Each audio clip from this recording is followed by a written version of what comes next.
kibosh. I'm going to see if I don't know if, like, the delay. I can never account for the delay. So if we start like 20 seconds late, it's because I'm starting it at 12 o'clock. And then there's the delay. So I am amidships. I have been fruitlessly digging the bins, trying to find something that I've used from J Concepts that I haven't used the big Ford logo, like the big, any size of Ford, or a combination of letters that say Ford, because I finally, and I do say finally because I think finally is certainly applicable. I finally, I got tire tests I need to do. I can't sit around and think about, oh, what color am I going to paint the Lord? So I just decided to embrace what I embraced before, which is absolute refined laziness.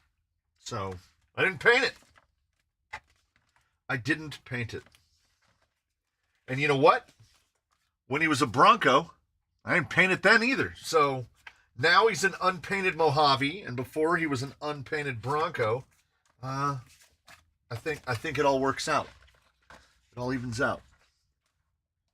So, howdy everybody. I've been trying to be productive to some extent. Creep. There's so much J Concepts. Oh, I've got some unused dog milk. Chevy. IFS, Chevy. Did not use a single decal. I like that J Concepts has gone to these really super matte decals. And they're embossed. Oh, they're pre-die cut. Ooh.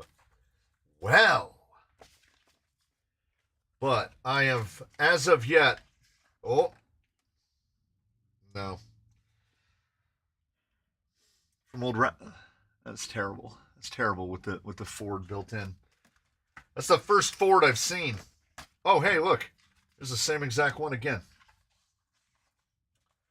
Hooray. Oh, 10 Pro stickers. Never used those. There's a lot of Traxxas sports stuff in here. Too much Traxxas sports stuff. Bitty design. J Concepts, that's just finisher stuff. Same exact Ford thing again. Whatever body that's from, why am I so far over to one side? Whatever that body is from, I've clearly bought it like 5 times. This one just says JC. They didn't even bother to go with the Ford on it. Some gum stuff, Gozer. Oh, nope. I think that one, either that one said Ford or this one over here said Ford. Shame.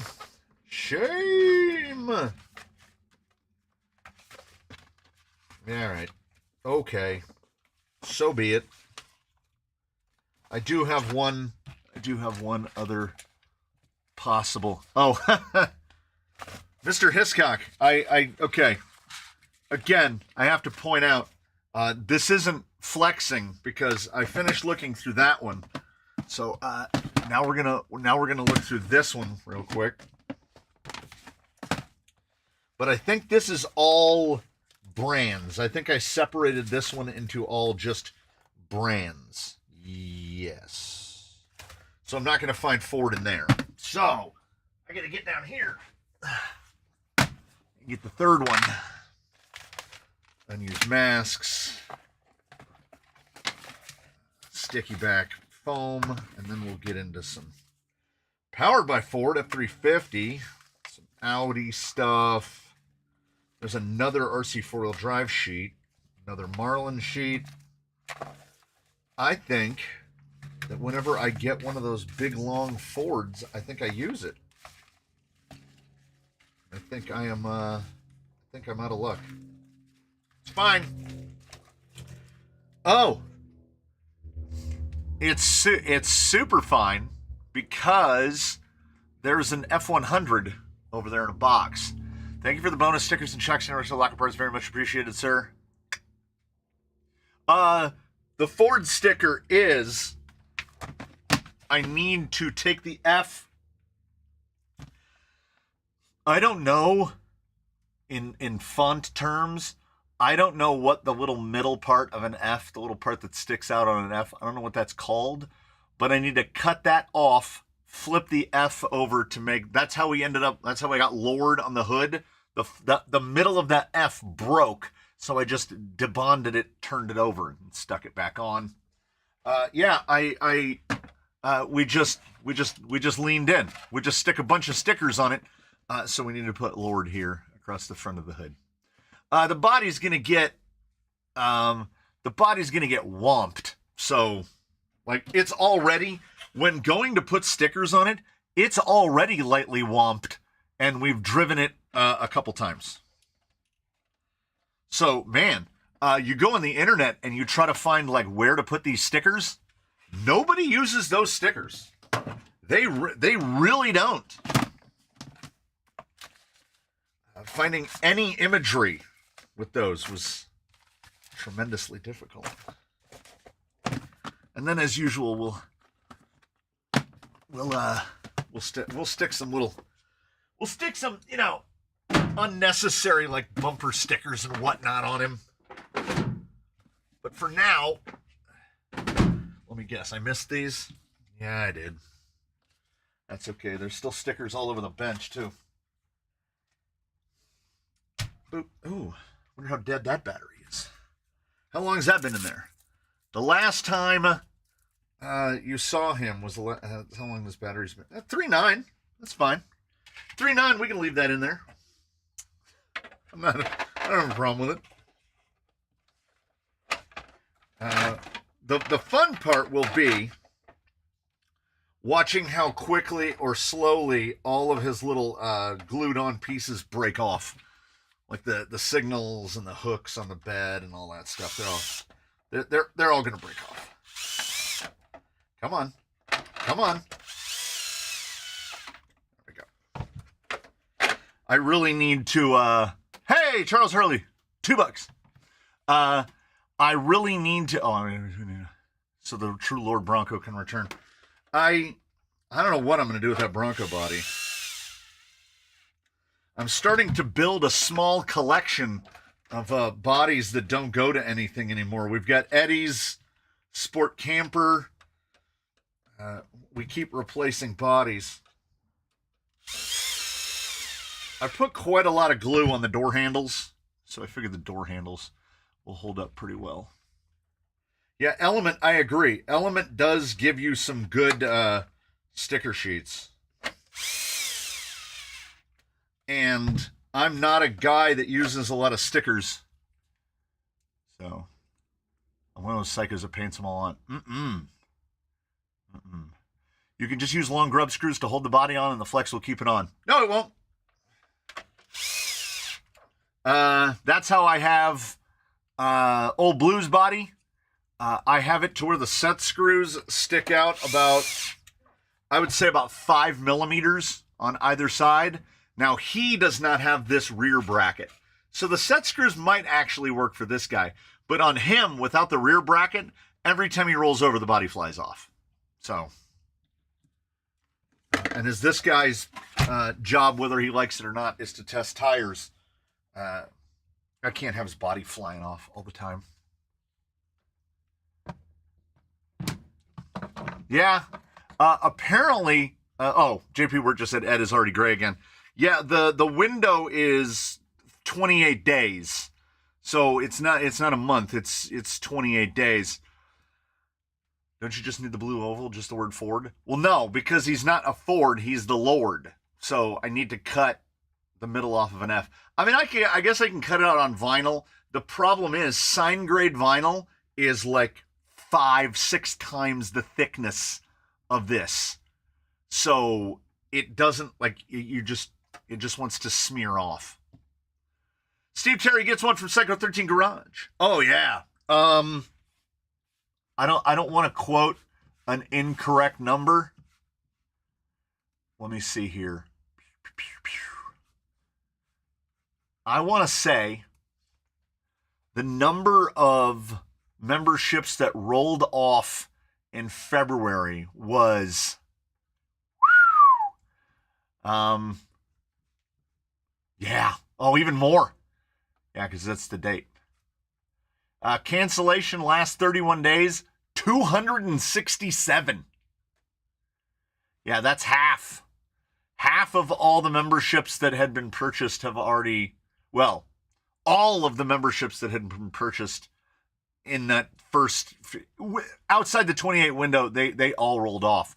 So I don't think anybody continued. No, 12 regular members canceled and 255 expired. That is rough trade. Hey, Andre with 5. He's bumping us back up 5. Yeah, YouTube does stuff 28 days for some reason. I mean, it makes sense. Every week has 7 days, but they kind of just choose at random how many days each month has. Hey, Mike Cross did indeed connect his YouTube account to the Discord. It's fun. If you have a laser printer, you can print your own water slide transfers. That is true. That is true. Jumbo with 10. Jonathan D. Crazy Man Alexander. C. Sakura Blast Arrow. Midwest RC Crawlers. That seems familiar.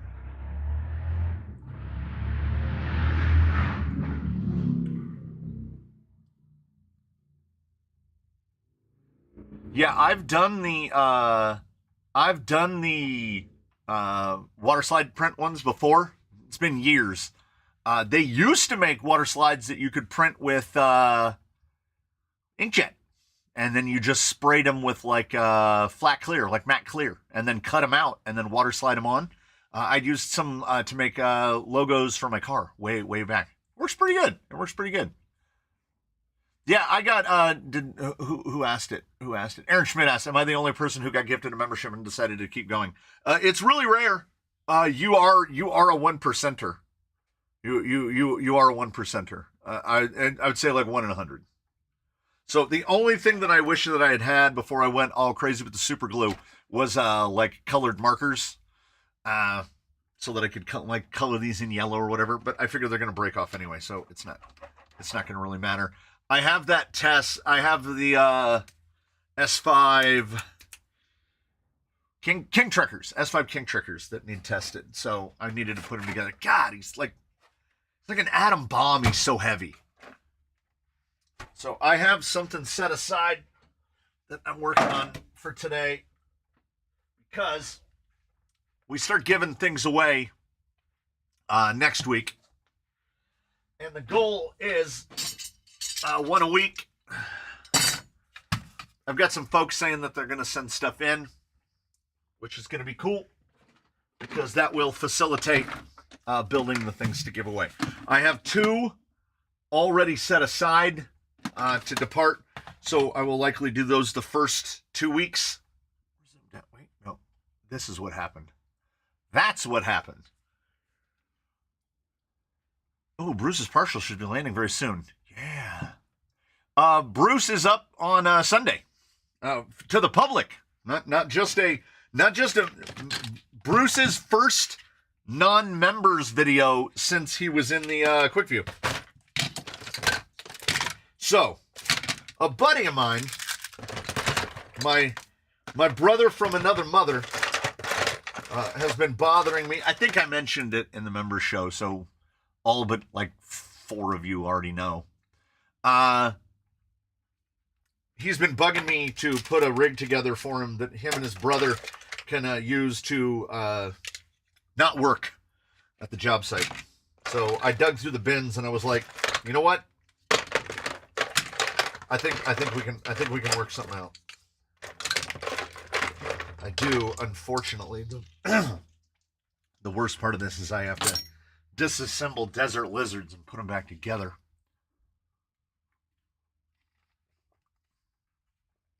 I just put a Kimbrough 87.2 on my gold dig box today. It's so much better than the steel one. Well, anything is better than the steel one, but Kimbrough is pretty much as good as it gets.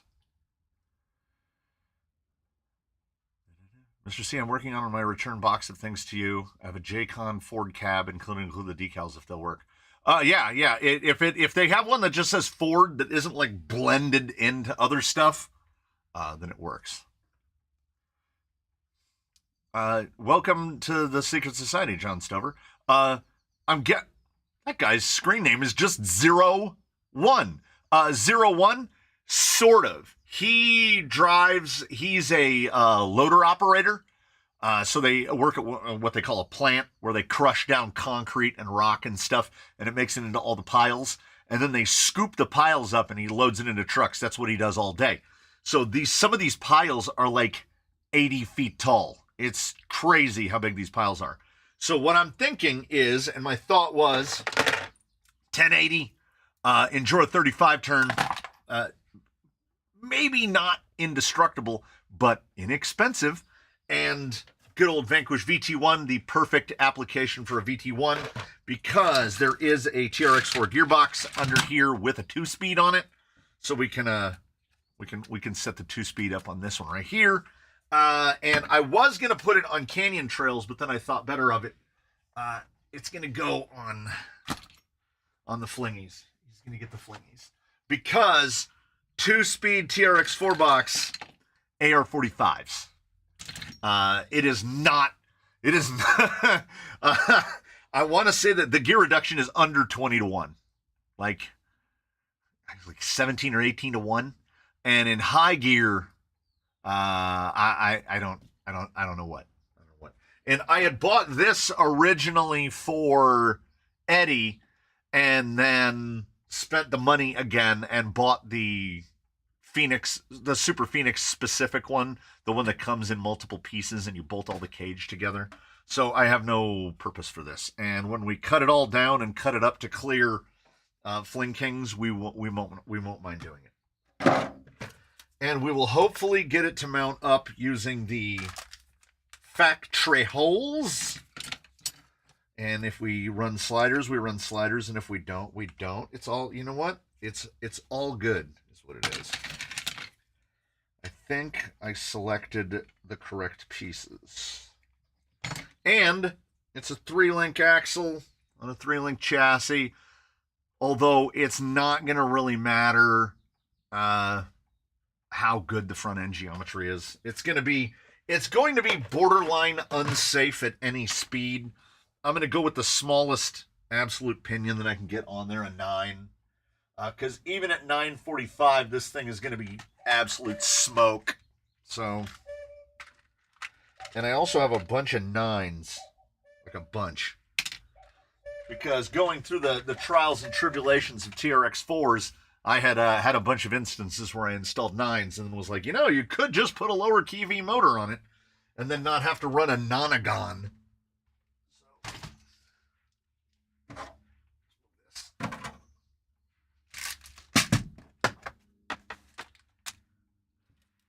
Yeah, Fling Kings all the way. Radio over here. Ugh. I can never remember. I have it downloaded on my other computer, but not here. TRX4 gearing chart. Spelled that. It'll be good enough.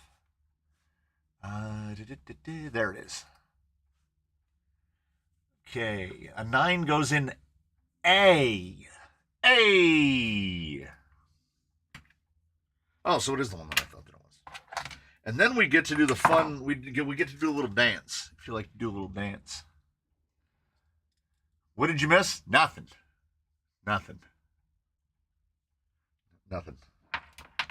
The beauty of brush motors with the 2 holes is choosing which hole.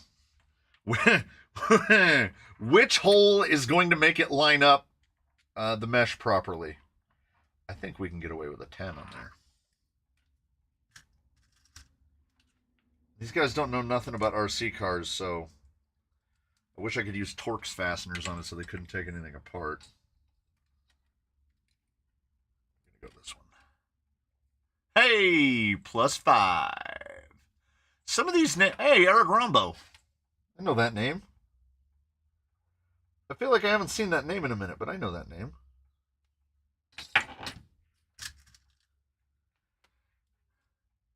So that's, I haven't seen a blue name in here. Have I not seen a blue name? No, I haven't. Maybe he's asleep.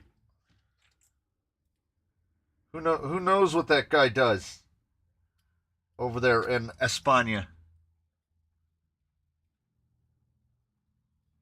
Mr. C, I know this is going to be a pretty redundant question, but what is your take on the new Capra updates? Okay, so what they've done, what Axial has done, is they've given us what I call quality of life improvements on the Capra. So we've got lower gearing, and they got as much lower of gearing as they could without changing all of the parts of the case. So it looks like they just did it by changing the gears that would fit inside the case. They've got the new, what do they call it? Like skid plate, axle, whatever. They put Proline tires on it, which are Proline OE compound, and some other little bits and bobs here and there. Like Spectrum has finally abandoned the folly of 23 spline servos and just embraced the entire rest of the planet and went to 25 spline servos. It is basically, it's just an updated model. That's all it is. Somebody in a video is going to rave about how capable the new Capra is, and I can already feel it, and it makes me want to throw up in my mouth a little because they didn't really... The final drive now is like 44-1, which is about the same as a straight axle 10-2 or an Element.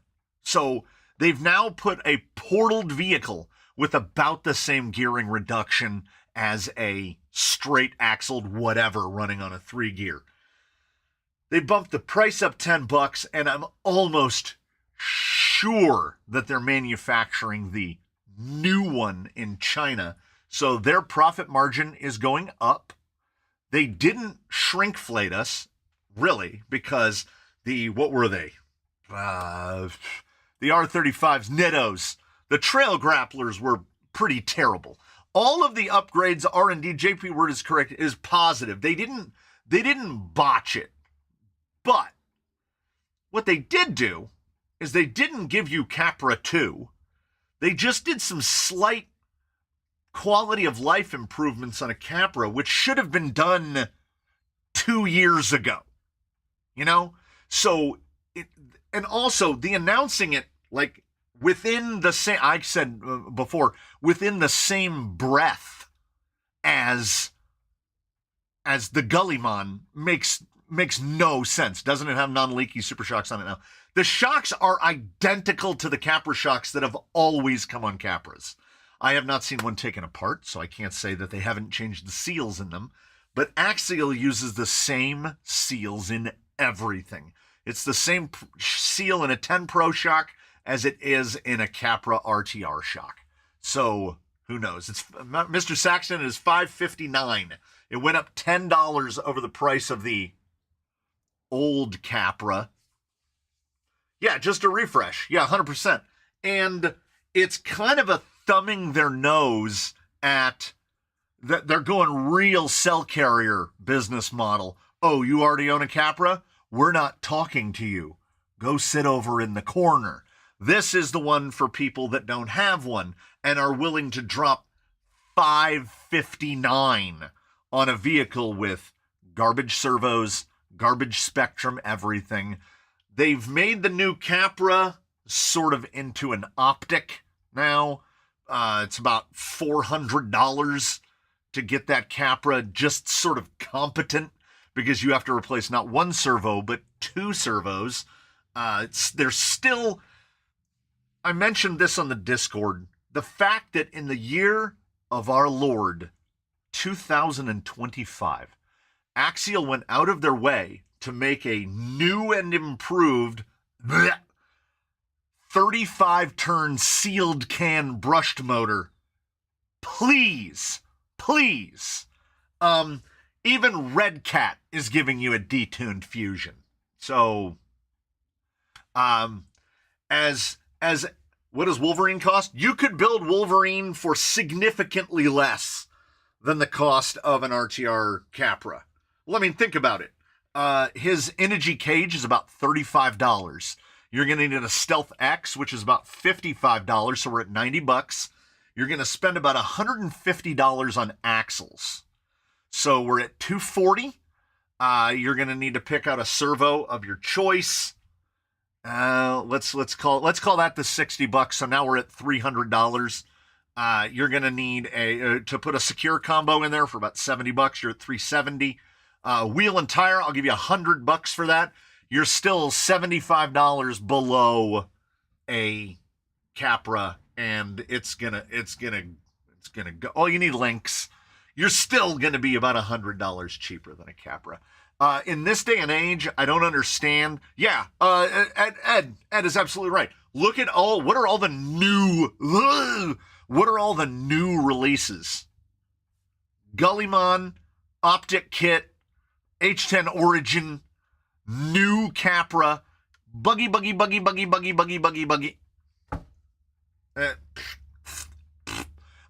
Goldflake usually cost?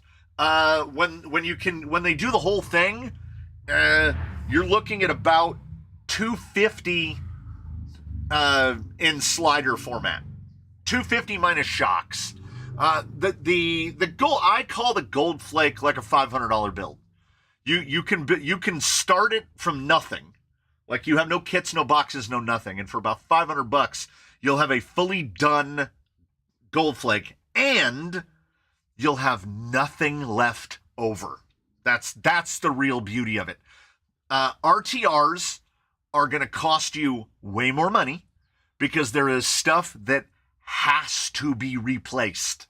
It just has to. Unless it's a TRX4 Sport and you are 9. If you're 9 years old and somebody hands you a bone stock TRX4 Sport, you're living in the land of milk and honey, is where you are, because it'll do anything you want. But I think the weirdest and wildest part of the entire affair is the Capra, the new Capra, and the Gully Gully being released basically in the same week, within 14 days. Marketing 101. You don't do that. But it doesn't surprise me from Horizon. They do operate from a position of seeming like they're just very out of touch with the market that they cater to. They really, really do. One might call it tone deaf. I think we chose wisely. Because if you get it in the wrong two holes, you can't even get it to mesh up.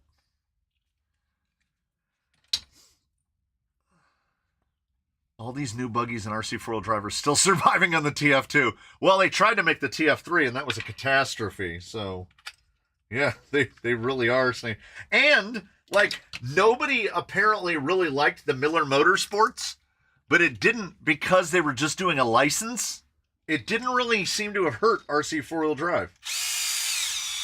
What's crazy to me is you go on A-Main, you sort by cost, and the Capra and the Gullah Gullah perfectly bracket the RC four-wheel drive K10 Scottsdale, which has like $175 body on it. Like it is it not obvious what they're doing? I mean, they love an ultimate trail buggy. They love it. Because you, as the end user, have got to sink so much money into it to just to make it usable, to render it functional. Is that an 8 or a 6?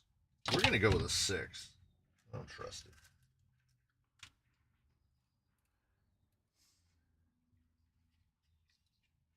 Yes, the Scottsdale is very unlike the Gullymon on the Capra. Nothing hurts RC four-wheel drive, even their mystery buggies.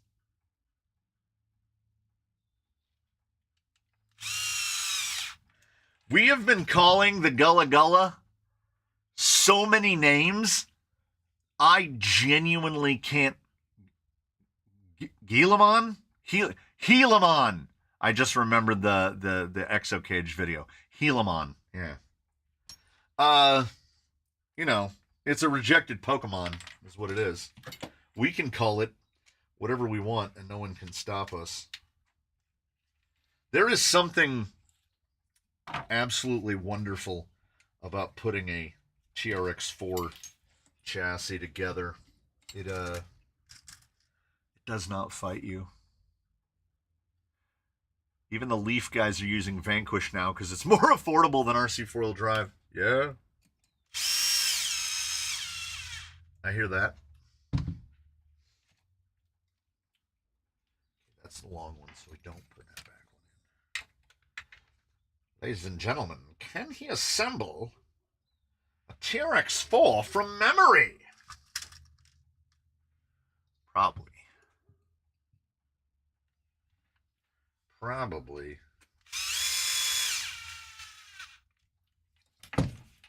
And I am a guy, I am a vocal, I'll go so far as to say it. Hello. I am a somewhat vocal opponent of go fast live axles. It doesn't work, right? But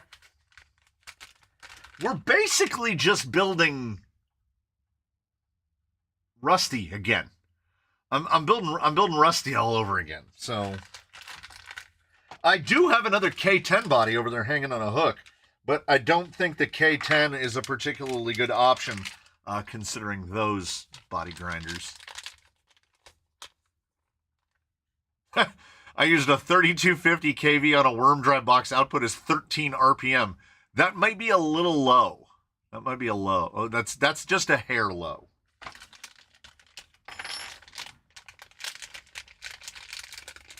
I just want to make sure my towers face the right direction. 3, 1, 1, 2.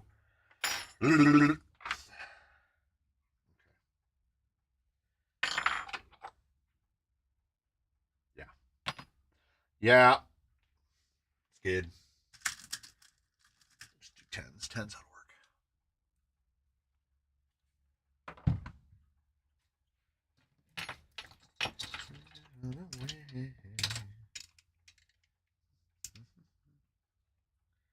Ugh. Going metal into metal, I should be putting thread lock on this because these guys are probably going to vibrate this thing apart.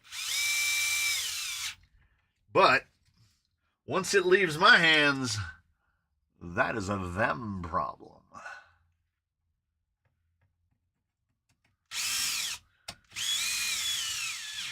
And he's been asking me for like at least a year. So, you know. So I've decided to make it so.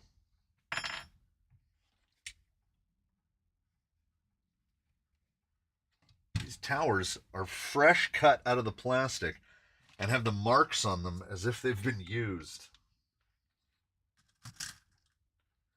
And this is gonna bosh. Except for the fact that I did not pre-build any links because I got double distracted. On the one hand, making new course markers, and on the other hand, slapping Lord Pennaby together. We're building yeah. Lee Jordan's already got it. He's ahead of the game. Ooh, I need clippies. Oh no, I don't. I don't need clippies. We're gonna put the big boat in here.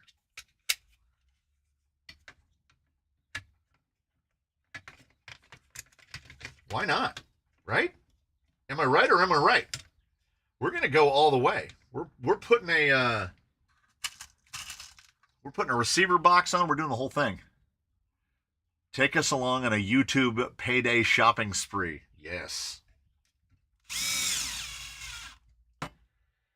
I that was last Friday. I did not hold back. I ordered many things. Yeah, Link juggling live stream Friday. Although it shouldn't be too bad because we're building a 313 TRX4. So if I just dig through the bin and get the black links out, I can just put together the TRX4 links that go on a TRX4, provided that I have them. It is so rare, so few and far between, that I get to put the gigantic battery tray on a TRX4. Ooh, you know what I don't have? Bumper mounts. Although I don't know if I'm going to need any. So we don't need to, oh, and I only have one body mount. I don't have all the pieces, but I do have boxes full of pieces. So I'm going to guess that I do have all the pieces. Oh, what am I going to put in this for a servo? What do I do with the bin? It's right there. Yeah, I gotta figure out a servo to put in this thing. Oh, I've got that sense cam that I don't like. We're gonna do that. We're gonna do that.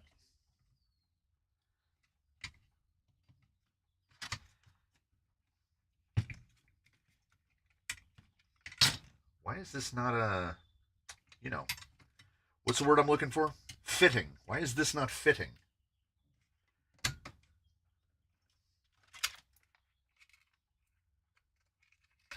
Because you gotta,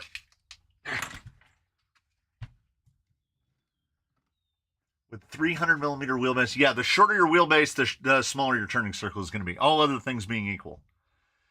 Did the Vanquish parts fit the gearbox for my rig? The Vanquish parts are in a little padded mailer sitting over on top of the rig over there. Show us all your account numbers and credit cards. Hey! With a rewarding snap.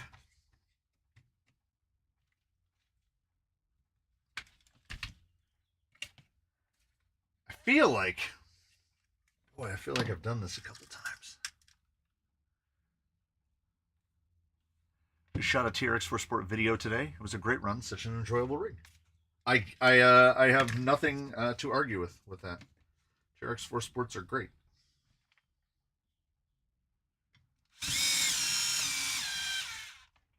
I'm almost positive that body is going to be way too narrow. Oh, no. It's not. That's gonna sit right on there. Hey! Good on you. Good on you, Biddy Design. Who would have thunk it? Does anyone know if there are any fake drafts with offset rod ends that are not oil slick? Not that I've seen. Now, they might be hiding somewhere on the old Ally Express, but I have not seen them myself. The only way to get the offset caps is to buy an oil slick. And I know oil slick is definitely a choice. I'm thinking about doing a voice chat on the Discord after every live stream. Oh. That'll be interesting for me not to hear.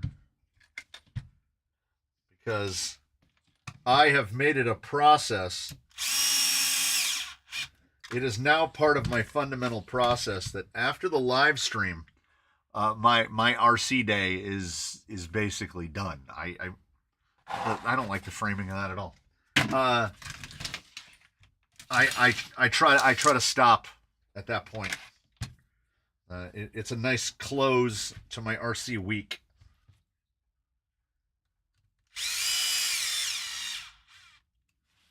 Because I had the grand idea, nobody tried to stop me, to give away rigs every Friday in the month of March.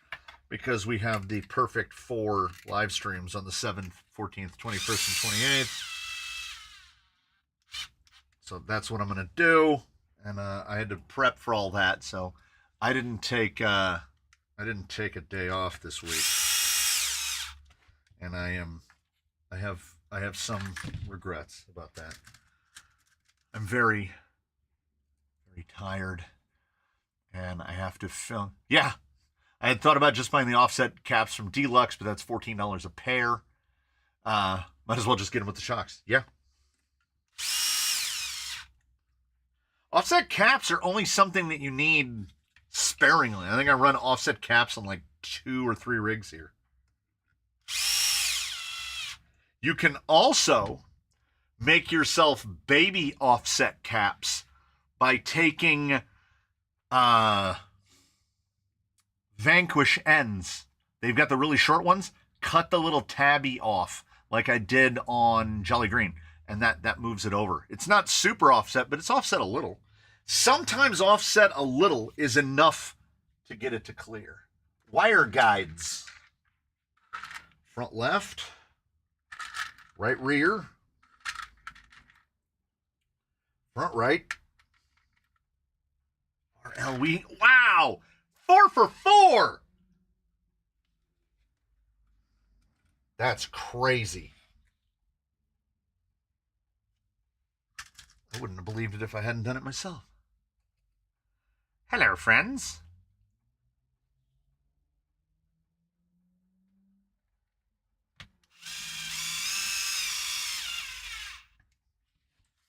The problem, if I'm going to get nitpicky, and I'm going to pick a problem with the TRX4 Sport, it's that over time, it has gotten just progressively more Traxxas.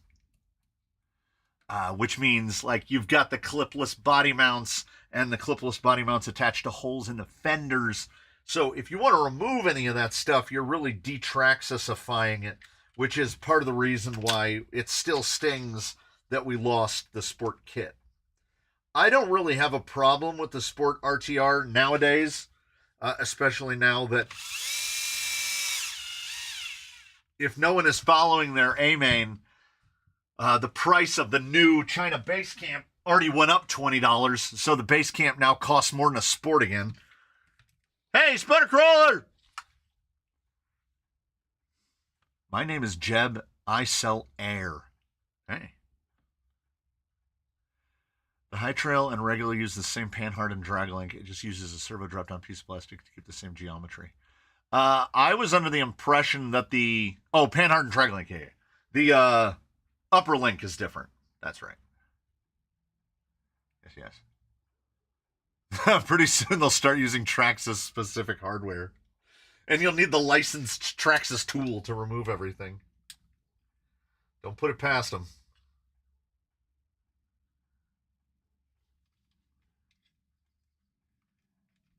I mean, I've said it before. Love it or hate it. Part of the state of the industry is because of Traxxas. Traxxas is, if not single-handedly responsible, then we can definitely single them out as responsible for the RTR movement in the hobby. But having been in the hobby, well, in and out, in it now, having been in and out of the hobby as long as I have, it probably would have died if not for the RTRification of the hobby that Traxxas initiated. Traxxas established a model that was just too attractive to other manufacturers, to the point where manufacturers that are supposed to have that cachet traded in that cachet for the joy of peddling more RTRs and increasing their profit margins. I'm not jaded. That's just the way things are. Have you had a chance to check out the Yippin servo? I took it out of the I took it out of the envelope that it came in, but I haven't so much as looked at it. It looks like a servo. We have to make the natural assumption that it's just got a different badge on it. Really bummed. The second-hand TRX4 I bought arrived, and both axle housings are busted. They're the main reason for buying it. Real ones are made out of nylon. They are very inexpensive. If not, go on AliExpress and order either direct replacements or get the GRC wilderness housings. So long as all the internal parts are great, if you put the wilderness housings on it, the G2 wilderness housings, which are about $100, that is a substantial improvement. Like, substantial. Oh, I kept telling myself to put it on Instagram, and then I never did. So I figured, seeing as the big man is already weaponized, we might as well weaponize them all the way. So there are GRC G2 knuckles. Look at that perfect little slope there. Look at that clearance in the front. It's like the opposite of a red cat. This is the fundamental opposite of a red cat. So now Jolly Green is 10 pounds. He's very angry. I was out driving him again just because it's nice. It's just nice. What size are the screws that hold the Vanquish beadwork together? You got auto-corrected. They don't like the word beadlock. I want to say they use 440 and 256. And if that makes you go, what? It's because Vanquish still uses Imperial hardware on all of their beadlocks, and that way you can't just go and buy cheap scale hardware and slap it on your Vanquish. You have to buy Vanquish hardware. So yeah, 440 and 256. Yeah. Or Brian Massey said it much shorter, SAE, Imperial. The hubs are 440s, and the beadlock rings are 256, which is really quite annoying, honestly. Really quite annoying.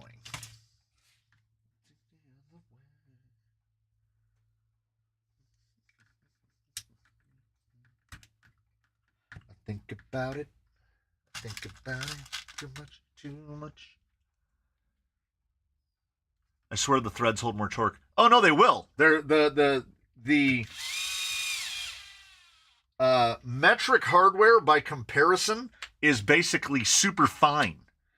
SAE is a much more coarse thread, and a more coarse thread is going to feel like it pulls down a lot tighter. So more reasons to stay away from overpriced Vanquish wheels. I mean, I think we have enough reasons. But the SAE hardware definitely helps. And the fact that they'll sell you all the pieces a la carte so that you can build a $350 set of wheels. See? The things I never check. I own 2 sets of Vanquish wheels. I've never bought any of them. They came in through various avenues. I don't know if that was in frame. I think that was actually above frame. So I just made a growling sound. No, you might have seen the shadow on my hand.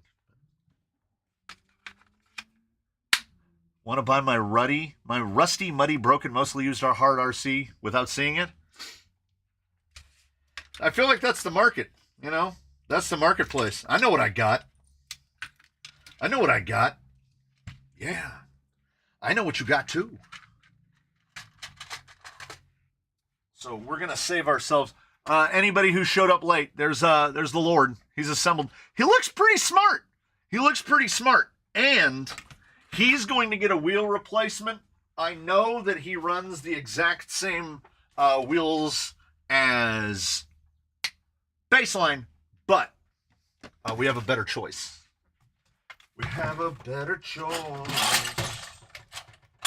He is going to get swapped over to identical wheels, but look at, see? Nice. That's what we're going to do. I'm not going to do it right now. I'm already distracted doing other things. The Lord! He's not decaled yet, but he's ready to test some tires. Anyone strip gears on a Reefs 800 LP?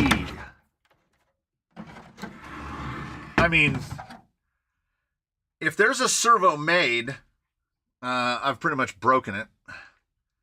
SAE, as in the thread for photo equipment, 1/4x20 will never die. A 1/4x20 is eternal.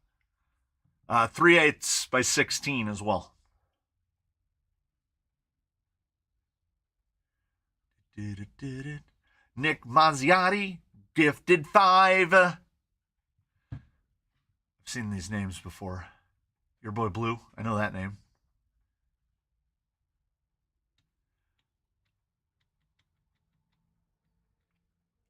Someone did a vid recently on Class 1 Genius. I just haven't, like, Class 1 is not like my embrace. So I've never really, like, I'm not out hunting for Class 1s usually. If you look through all the tire tests, Class 1s are pretty much the smallest number. The second-hand TRX4 cost me 45 pounds. Both axles like toast, but it has 2.2 alloy beadlock. Yeah.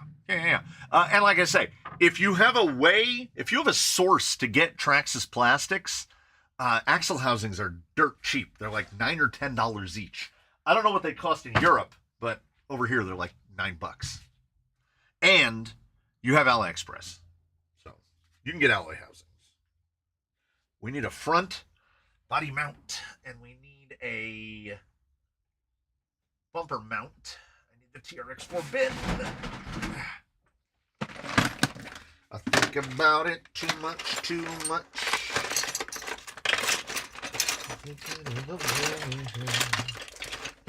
I know, I just bought body mounts.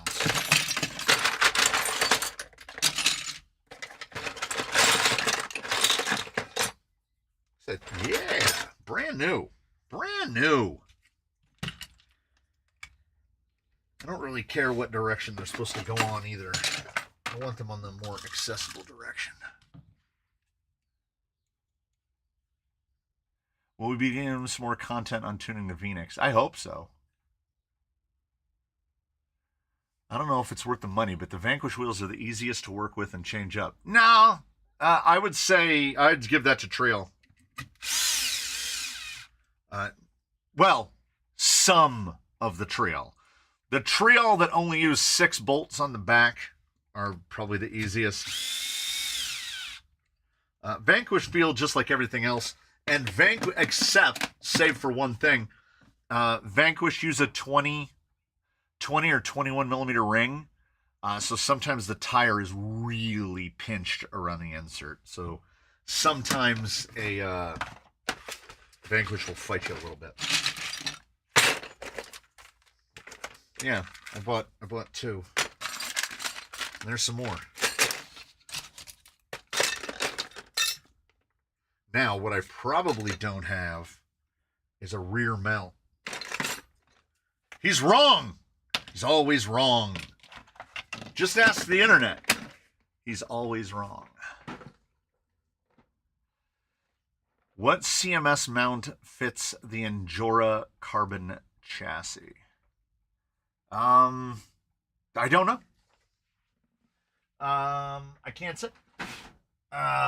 Because on the one that I have, I made my own mount. I was thinking about buying a Capra cage for my 7th rig. Now, do you mean the like Endura Capra cage? The plastic one? Because if so, go for it. Dang it!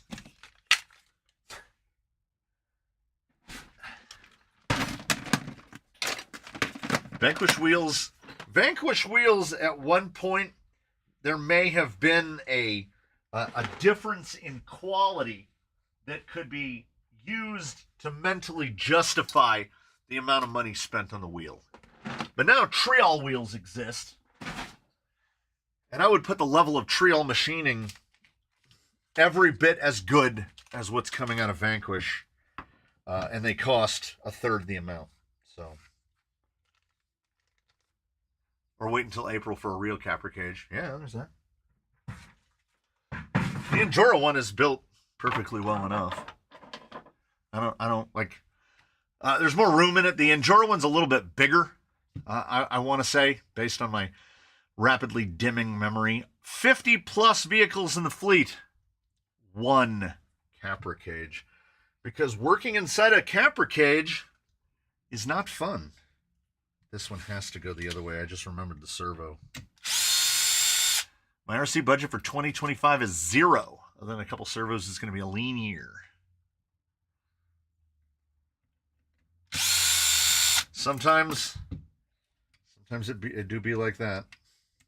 I forgot about that. I want screws accessible from the front, and it doesn't want that. RC four-wheel drive machine wheels are silly expensive. SSDs are expensive. Boom Racing are expensive. Anybody selling wheels, other than, I mean, with a name that isn't just a bundle of consonants, are going to get expensive. And no one can ever convince me that, like, there is a difference in quality sufficient to justify the purchase price of Vanquish wheels or Boom Racing or any of them. Because this is one of the oldest sets of Test 105s. They've been put together and taken apart so many times that the little tabs where the screws go in are basically falling apart. So these wheels are mounted, and these are the wheels that are staying. These are how this is how this is going. Those were $22 probably. Driver 8 with 5. I'm always California Shine got one again. That's my buddy. He used to be an auto detailer down in the LA area, but he does like cybersecurity now. I'm going to be completely honest. I don't know exactly what he does. I know he does stuff with computers. I'll get a text message from him sometime today. They'll be like, they got me again. I think he's been a member for like 4 months now because he just keeps catching the free ones. He is Ed Scrivener in reverse. He's the anti-Ed Scrivener. If as his probably from the last time he got one, his probably rolled off today, and then it renewed again. No wonder American industry won't take off. It's too expensive compared to China. That's the thing. Mr. 01, let me tell you, if there is a sufficient difference in quality, then the increased cost is justified. If it's American made, used to mean well made, right? Some American made meant something. Now, I don't want to point too many fingers, but in terms of a lot of things, Proline was touting made in the USA on everything forever, but the quality wasn't there. Their bodies have gotten better now, and if they're doing them here and better, great. But what's the new one? They got that like FJ with the cage roof. It's $80. It's a piece of Lexan. I don't care where you pulled it. You can't charge $80 for that. I mean, an Origin from Vanquish is like $110 with a full interior and all of the bolt-on bits, the front grille, the windshield wipers, all that stuff. Proline's like, here's 2 pieces of Lexan. It's $80. Figure the rest out on your own. How many real Vanquish wheels do you have? I have 2 sets.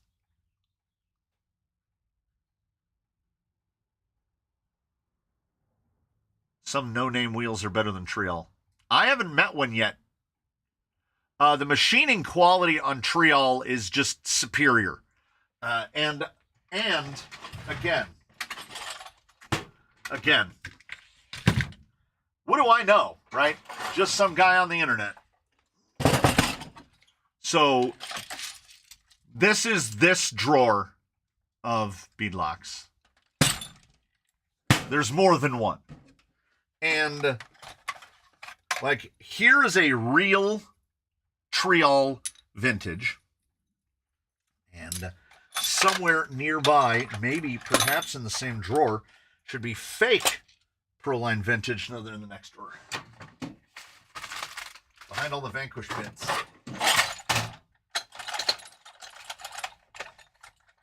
So these are Dash RC. And if you want to talk about what clones look like,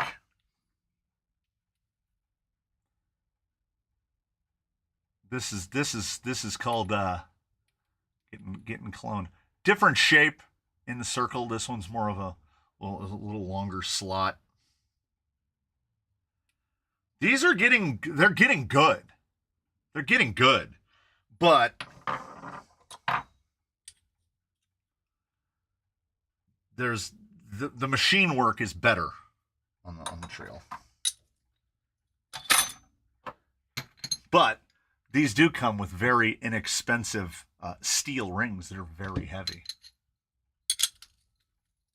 Yeah, I will agree, Espressomatic, I will agree. Trial's selection is not huge. It's not huge. They don't make a ton of different wheels. And some of those wheels are true beadlocks, meaning it's 24 screws to put a to put a tire on or take it off. And ain't nobody got time for that. I certainly don't got time for that. Do I have a couple sets of those? Sure. If I'm thinking about a new build, am I going to pick that as the tire? No, usually no. The answer is no. I have one set of Vanquish and never use them. Well, you can't do that. You got to put them on something. URC sticker. There's a blast from the past. Yeah. Prolang's selling point can be, at least it's not the Nurgle.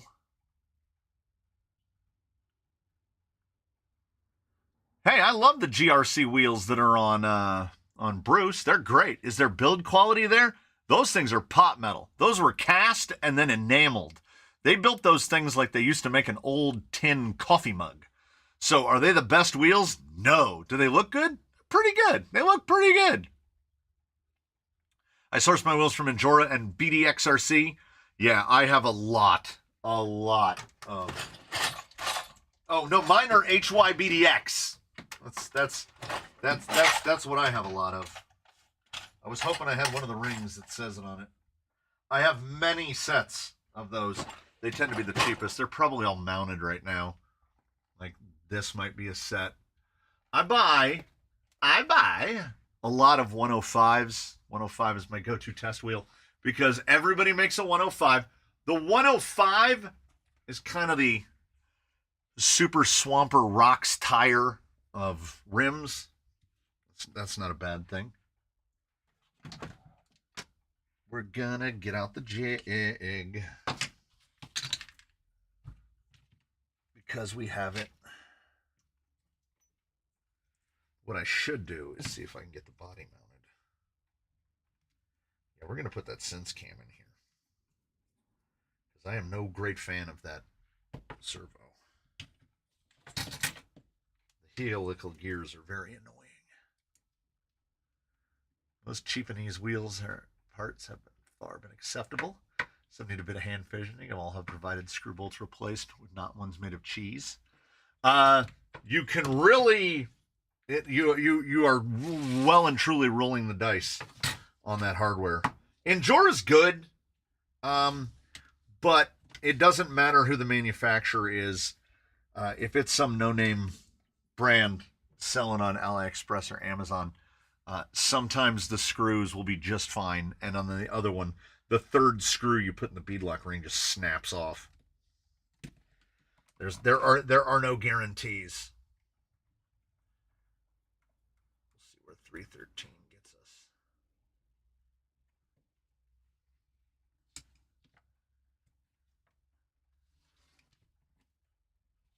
Not just Flame Kings. Flame Kings and straight axles. This thing's gonna go Mach 10. Don't you have some DJX? Yeah, I do. Recently got some Wapurgi. I refuse. I outright refuse to buy the Wapurgi because they put it on the face of the wheel. I mean, I know why. Because they see other rims out there that have the name on the face of the wheel, but they're not putting Wapurgi on the face of the wheel. So maybe, like, somebody needs to tell those guys.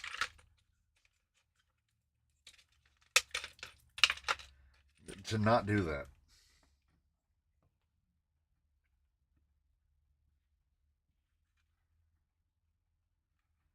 It's going to be a little far forward, I think.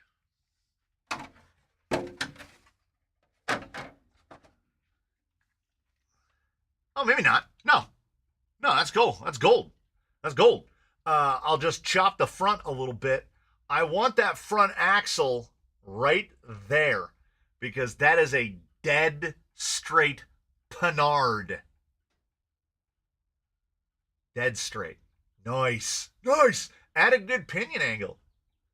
I want to say, I'm not 100% sure, but I'm like 88% sure that these are indeed the AR-45s that came off of Rusty when he got his F-10s.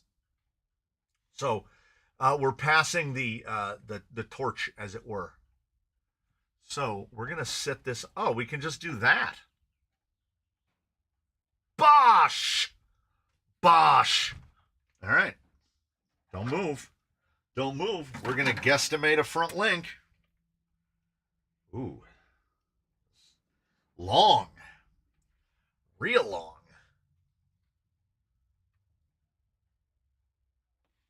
Maybe if you turn it the right way. I can't see through the acrylic. It's too dusty. Is that a 120? No. Like a 115. And then the rear is like a 125. Yeah, that seems about right. Seems about right. No vowels. You got to respect that in the name brand. That's the Welsh philosophy. We're just not going to put any vowels in it. My tires came in day before yesterday, Mr. Thie. Thanks again. Wait. Are we on? Hey, they stayed on this week. They stayed on this week. Oh. Don't let me forget. I need to go grab a course marker from outside. I think I've finished the green line course marker set. Is that a brushed 1080 I see? 100%. 1080 and a 35 turn Injora. We are not going to need a lot of sauce. Okay, yeah. So that is the link that I need. I need to find a second one. Just like that. That is a TRX4 lower because that is a 115 millimeter link. This is going to be, bosh. This is going to be easy. Am I logged in today? I want to say no. Let me see. What's my color? It's not going to be yellow. Nope, still great. It's been broken for like 6 months.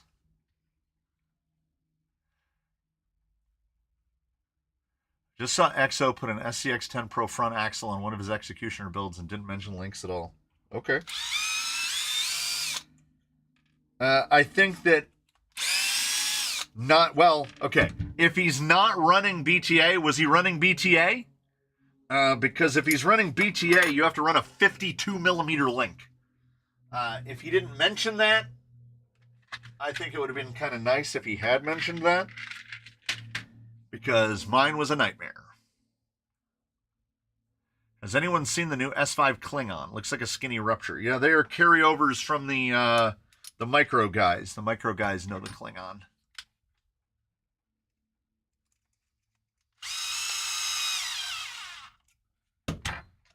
And we're gonna Mias rod end it because we've used so many Mias links to build things that we have Mias rod ends everywhere. Yeah, with BTA, yeah, he needed to run like a 56 upper link. Have you considered filling the course marker caps with resin epoxy? That would cost a fortune. A fortune. This is one of those, you know, they have it looks like a speedometer, and it's like cost is over here. Oh, here's the needle. Cost is over here and labor is over here, or cost is here. Either way. And you have that needle swing. Mine is all the way over to the labor side because to do a full set of 18, let me see.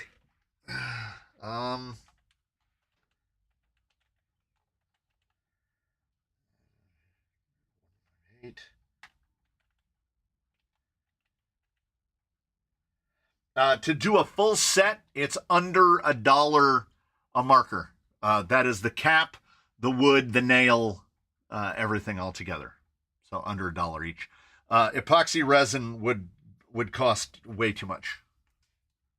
It would be easier, that's for sure. I wouldn't have to hit the lathe to do it. Can we get a weekly dump of Flex Seal tires? Not from me.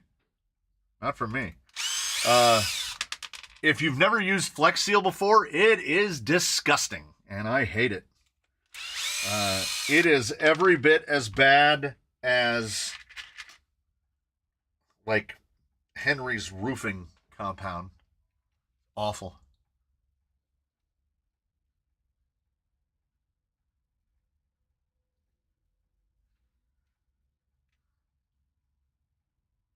What about filling them with plaster of Paris? I'm pretty sure plaster of Paris likes water even less than wood does.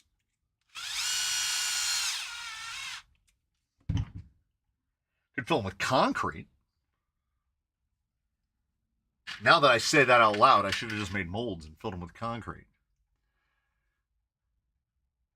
What do you think about the V2 Capra? We talked at some length about the V2 Capra, which is, I wouldn't even go so far as to call it a V2 Capra. That is because V2 implies that we've gone up.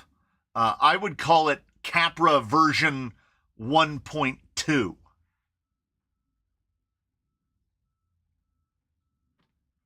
So, like, they didn't do enough. Now, I mean, honestly, I don't know who the market is. Okay. Both of these statements are true. I don't know who is the market for the new, quote-unquote, new Capra.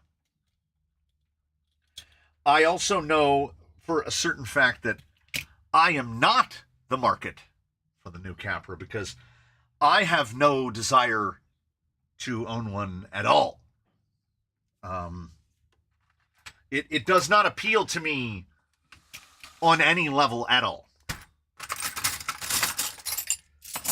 I personally found the Capra in its old trim to be unremarkable, and part of the reason that they'll never get me is this.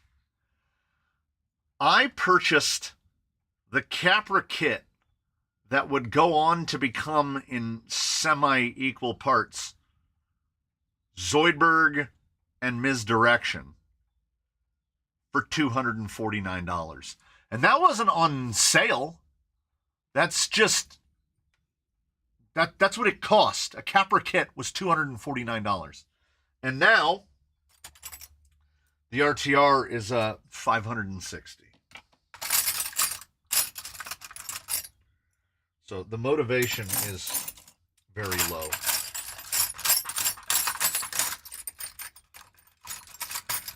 I'm doing the lazy thing that I said I would, which is just go for the black links. And I have found like 4 different lengths. So I don't know how much labor this is actually saving. Okay, all 3 of those are the same length. And I think those are 324s. I need another one to match these guys. Come on, be the guy. Nope. 324 lowers. Oh! I think that's the guy. I think that's the guy. I've lost me the links. Yeah, the new Capra has Prolines on it that say Proline OE.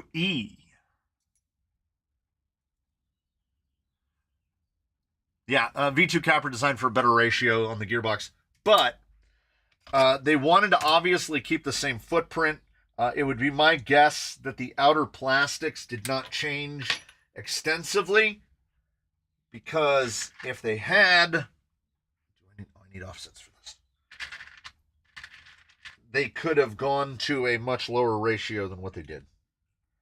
A 45% improvement is not significant overall when you take into consideration how bad the ratio was before. Ready to replace. Yeah. And the only way to get them to stop selling them is to stop buying them. So as long as that is there, because do you think that based on what's included, you think it costs $300 more to make a four-wheel steer Capra RTR than it did to make the kit at $249, which shipped in a box? Like, this is how I don't understand RTRs. Oh, there's stuff falling down. Hold on. Hold that thought. Hold that thought. I wish I had a hold screen.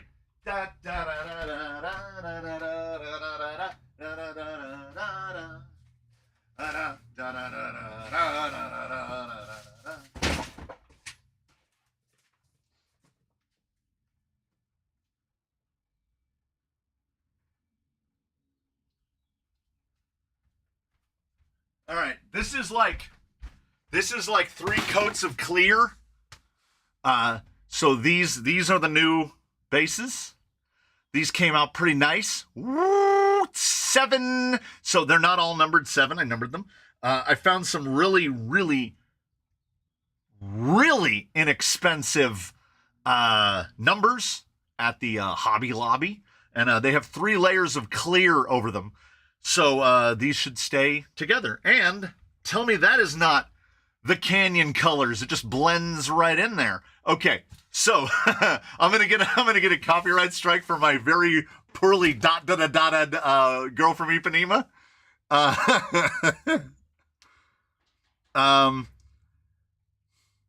Okay, so this is the box that a Chinese base camp comes in, okay? Right? And they sell this now for $339. This is the box that a VRD Carbon comes in. How can they not make more money shipping this than they can shipping this? I mean, how many VRD Carbons can we fit in the footprint of one base camp? 12? It makes no earthly sense to me how this is what the industry has chosen. Get out of my face. And I say that as a general consumer and somebody who has to pay normal box office rates to ship things. If I have to ship the box that I just threw, it's very expensive. I can ship this anywhere domestically for about $7, $8. Right? But hey, I'm not an industry guy. I don't know what I'm talking about. Boy, is that ever true.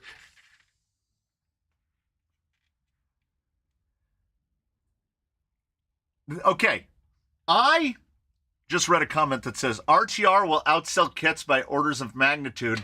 I disagree with that on a fundamental level. I completely disagree. I know that you can't, for every kit you sell, 100 RTR sell. No! God damn it! God damn it, no! If the store in question stocks 100 RTRs and 1 kit, of course they sell more RTRs! Don't you understand? Fuck's sake. Yeah. If you only carry one thing, you're going to sell that thing. The absence of choice is not a choice. You are being sold what they opt to sell you. They make more money on an RTR. Kits sit on shelves.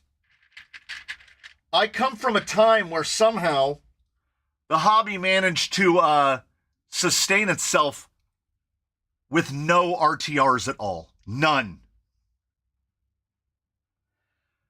RTRs make the hobby because they make the manufacturers more money. That's what it comes down to.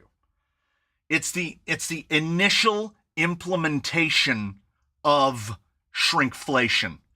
We're going to give you less. We're going to charge you more. You're going to gobble it up.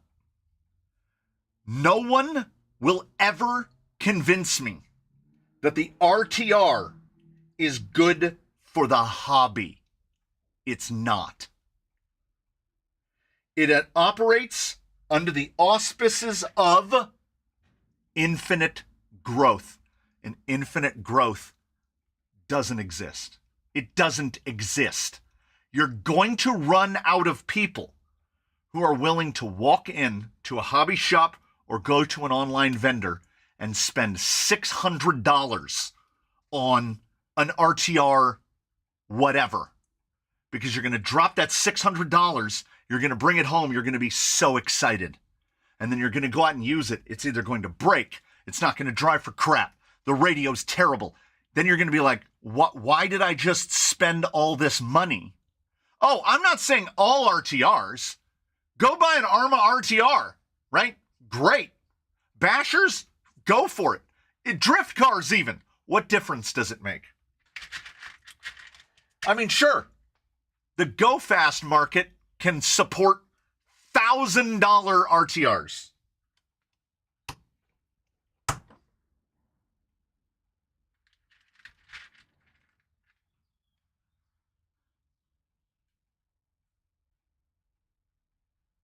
Yeah, Jonathan D.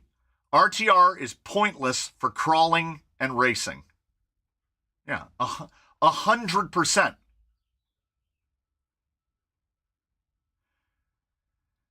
Mike Cross said the times may be different, but the taste of hobbyists have stayed the same. And the Shop Mini RC disagreed. Talked to a few hobby store owners. Well, I would, but they've all gone out of business because the RTR model couldn't save them. Because you sell that kid his $600 RTR and it's crap.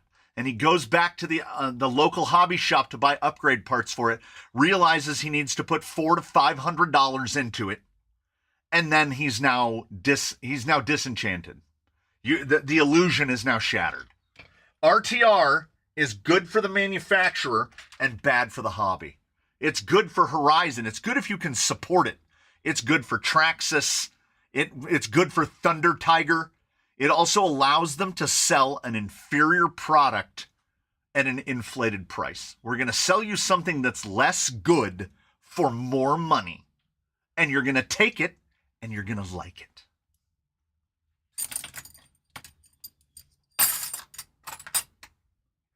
This is not an opinion, okay? RTRs are good for the company in the short term because infinite growth doesn't exist. And bad for the hobby. Yeah, Traxxas made way more money on selling TRX4 high trails than on the sport kit. That's why it was discontinued. Yeah, that was a financial decision. They didn't discontinue it because nobody was buying it.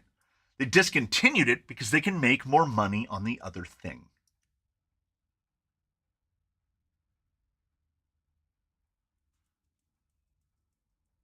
Yeah, I agree with Jonathan D. Yeah, micros are a good gateway because they are affordable. Yeah. TRX4M makes a lot of sense financially. I've seen Rift kits sit on a shelf years right next to RTR Rifts, and the Rifts move and the kits sit. Well, that's because people are stupid. That's what that comes down to. The RTR Rift is robbery. It's basically stealing. It basically follows every element precision sharpened and honed by Horizon, because the kit is going to save you probably $250 over buying the RTR. But you got to hook them when they're new and stupid before they know any better, and sell them that RTR Rift, which is a piece of shit and I wouldn't recommend to anyone. It comes with the gearbox locked into high gear, 0.7 to 1. You know why they do that? Because you'll break it faster. I'm not being jaded. And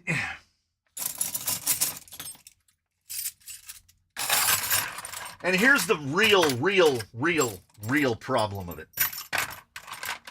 Let's look at Horizon and all of them. Horizon's an easy one to call out.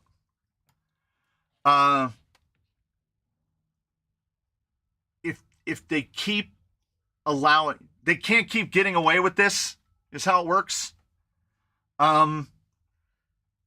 If you keep selling people inferior product for more money and they keep buying it, do I think Tamiya outsells RTRs? In the world, yes, absolutely. Yeah. Tamiya are peddling the same things for 40 years. For 40 years. And I will accept that as a gentle middle ground. The Shop Mini RC said, I will agree there should be both options, and there used to be. Right. Traxxas eventually whittled down until there were no kits left. Associated is whittling it down. There are no element kits other than the Builder's Kit and the Comp Fox, both of which are terrible, but at least they're selling us a kit still.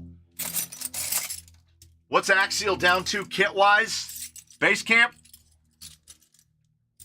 Is that it? Is that what they sell? Is that everything that they sell now? Is that the solo kit from Axial? Yeah. Tamiya outsells RTRs by an order of at least tenfold worldwide. I'm sure, yeah, or more. Yeah. The Shop Mini falls into the same pitfall that I do, which is the Americentric viewpoint. Oh, 10 Pro. I forget about the 10 Pro. Because I don't like the 10 Pro. That's why I own 3. But yeah,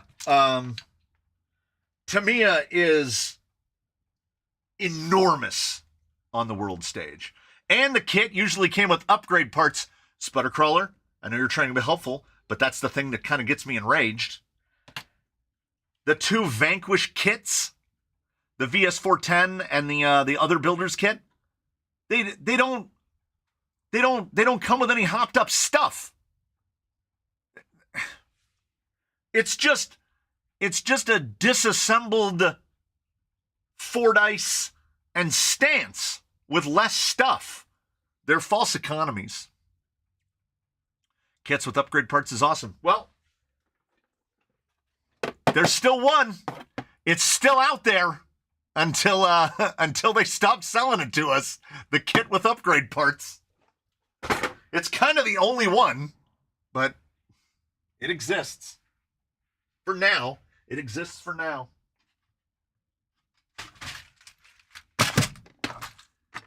And I've been told by a gentleman from Arizona that I go too hard on my overwhelming distaste for RTRs, and he's right. He's not wrong.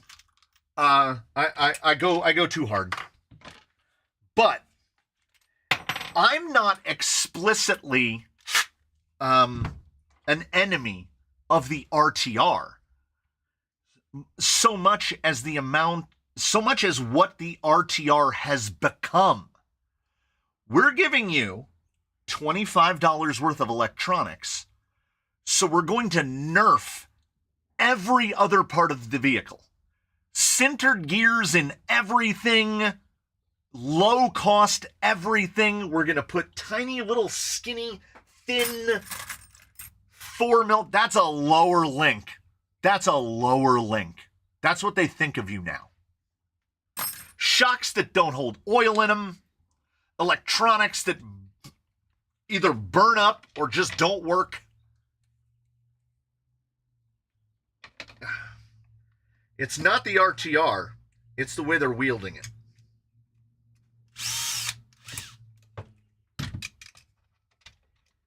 I'm allowed to be upset about that because I've gotten to watch it happen over in real time.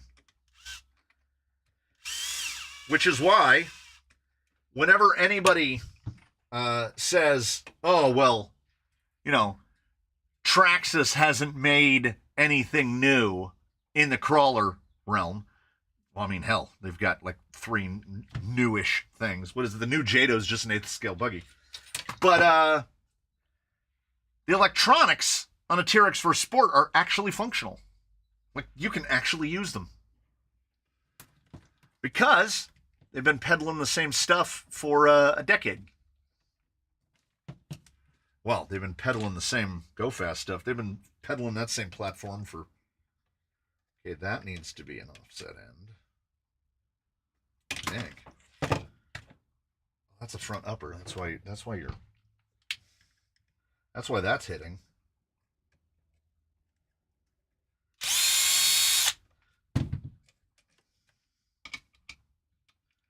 Let's put things in the correct places.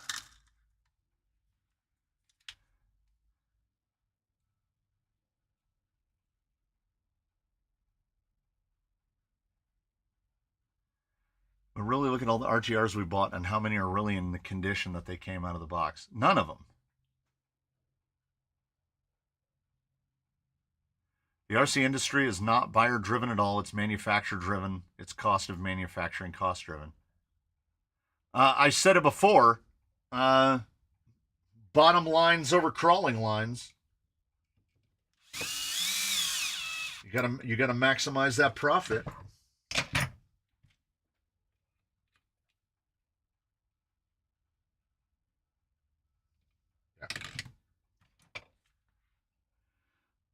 What do you think of a Mias Gold Rush on AR60s? I think it's going to be a square.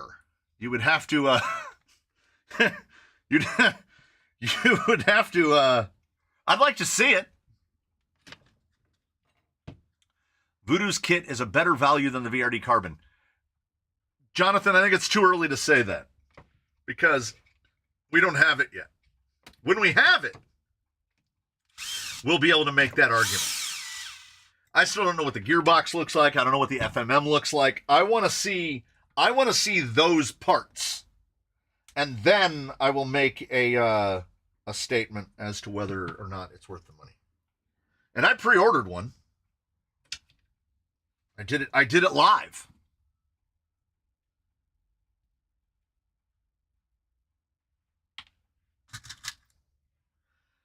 But yeah, unless the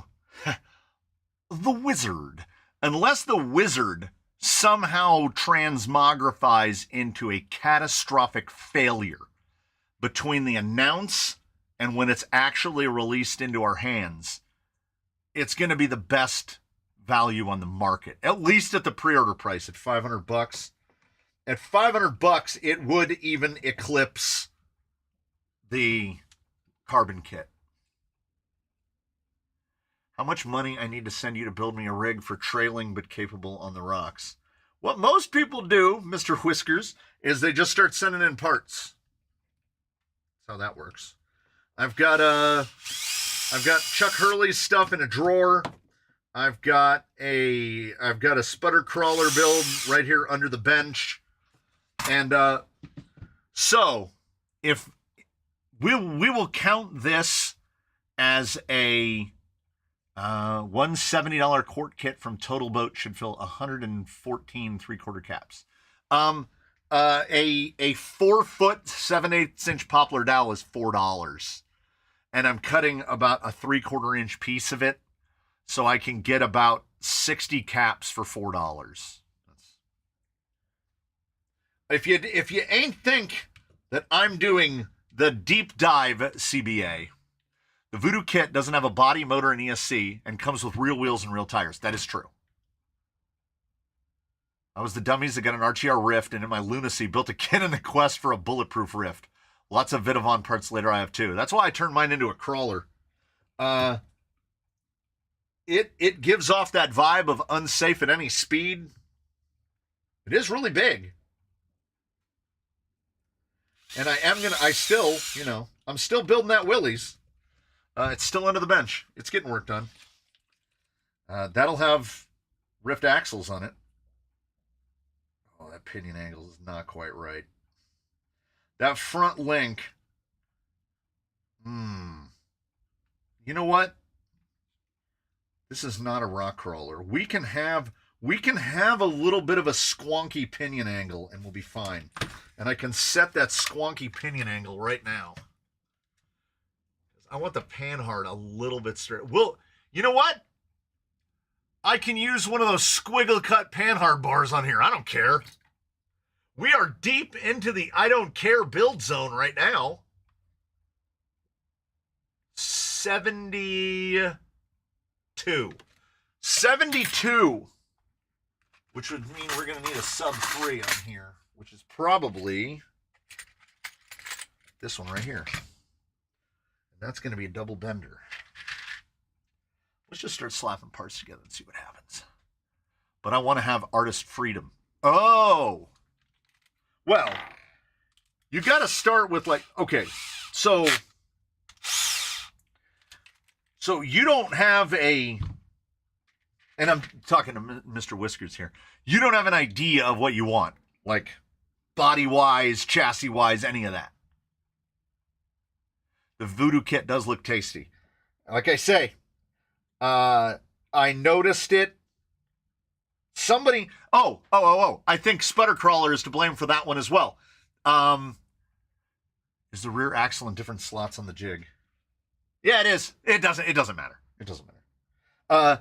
I don't use the jig to do the rear. I tend to only use the jig to do the front because for the rear, we're just going to center the tires to the wheel well. We're going to build whatever links we need to center. The front, I'm using panhard mount relationships. See how they're like perfectly lined up? Pinion angle's a little extreme. We're probably going to go right about like that. The non-adjustable panhard mount hurts here a little bit. But then I remind myself, it doesn't matter. It's going to have straight axles on a TRX4 2-speed and a 35 turn. It's going to go, this thing's going to make the flames come off the tires like Back to the Future.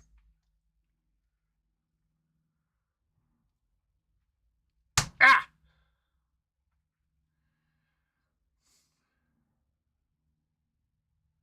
I can't say it was worth the money, but I have 2 reliable RCs I enjoy, and it was a hard lesson about the hobby. A buddy of mine has a brazen front line that was built out of a stance, and I told him it would save him a lot of money if he just bought a carbon kit and then all of the parts for the front line and put them together. And he said, I refuse, I'm teaching myself a lesson. And he spent the $1,000 basically to turn a stance into a front line carbon. I mean, I don't know how I feel about going to that extreme to teach oneself a lesson, but you technically have 3 positions for the panhard. No, I only have 1. If we don't go double shear on this, you have to operate from a position that it's going to be driven by apes, and those apes will find a way to break this thing into pieces.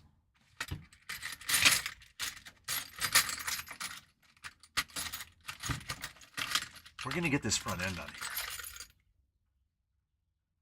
That's the same exact length. I think I need a shorter. The panhard position must be very different here versus, oh yeah. Yeah. Oh yeah, that's way too long.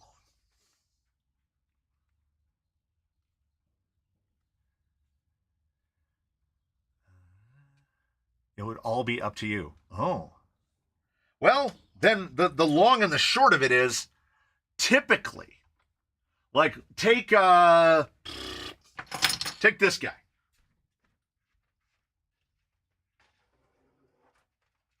So I would reckon this gentleman right here, old Gary Musey, I would reckon old Gary Musey here to be that.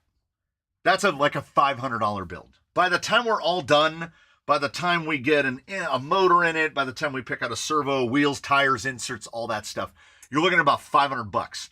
It is up to you to decide if you want to go over that, if you want to put nicer bits in it, if you want to put an outrunner in it, what do you want to do about wheels? If you're fine with $20 105s, you can save some money. These were about $50 for the set. I think they fit him quite perfectly. I don't intend on changing the inserts of the tires anytime soon. That $500 zone is kind of where things tend to land. That will get you most of what you need. Figure out a way to rebuild those axles I've seen in the temper or whatever originally on it. Oh, those. It's going to be $2,500 for the T-Wolf. I find it difficult to make or plan on any build under 400 or 500, regardless of what it is. Yeah. I mean, thanks to the Camera 2, thanks to the availability of things like the Gold Rush, Chavtex, we can start a little lower, because instead of having to spend even say $50 on shocks, you can spend $30 on shocks. 45 kg servos for like $25-$30. I don't remember what's in him. What's he got? 50 kg flash hobby. Oh, that's right. I built him. He's my CMS guy. He's my CMS guy. Yeah, but 500 is kind of, well, look at what an RTR will cost you now. And the thing of it is, don't get me started again, but the thing of it is, you can build something truly wonderful for about the cost of that RTR. And it will be $35. That's really, really short. I don't know if I have anything under a 40. I'm just digging here for the shortest link I can find to build the front upper for this thing. It's a 30. That'll do. That'll do. 400. But what's a pound to $1 now? My Chavs and Seal kits were 55 Canadian. I don't know what that is in dollars. I never do a first run without changing at least one thing. Yeah, we're all guilty of it. We're all guilty of it. And if you're building from scratch, right, like this, it doesn't matter. It's all changes. As soon as we take the TRX4 axles out of the equation, we're building something else. So all bets are off. Man, I'm going to need that coffee drink today. I didn't sleep for crap last night. 72, baby! Where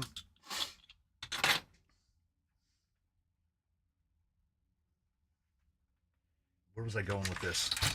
Oh, and then somebody got me fired up about RTRs. Real bad. And this is PG-13.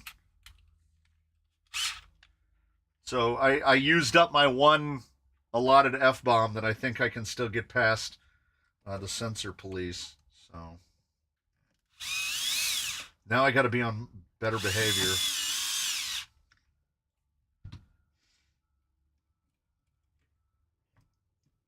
Looks like about a 16. Have you ever tried making cut and shuts like West Desert Wheeler? And if not, that might be a nice YouTube to make us. I don't do that. I don't do cut and shuts. And you might say, well, why is that? I just saw on a, was it on the Discord or was it on Facebook? It was on one or the other. Someone made cut and shut iron rocks. And I was like, honest to God, what's wrong with you people?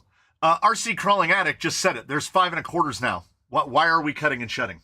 Like, so long as this exists, what is the point of a cut and shut? Here is a 475 Tusk, and here's a 525 Tusk. Why am I going to cut and shut things when this exists? Right? 2.2 LPs occur in nature. I don't know. Also, there's a part of me that buying a set of tires just to cut a little pie piece out of them and then glue another piece in. It's definitely not my thing. You'll never see me do cutting and shutting. I will just sit here and wait patiently with everyone else for J Concepts to release LP megalithics. I feel like we're all waiting patiently for LP megalithics. Now we're going to have to get a panhard on this, and we're going to see how that goes.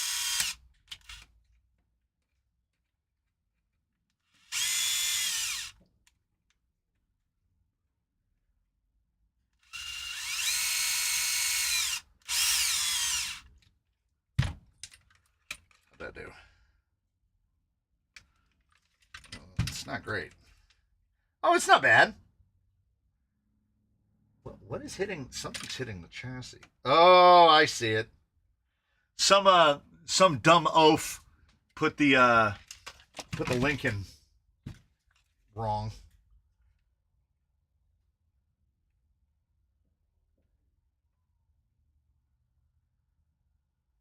Why does that hit? Is it just hitting because of that?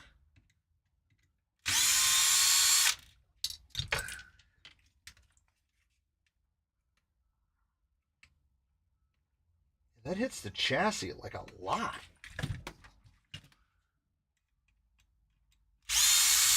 We invariably run into an issue where the upper link mount on one axle is definitely not in the same position as the upper link mount on another. I'd like to see an Endura S4 Compen 525. We all would.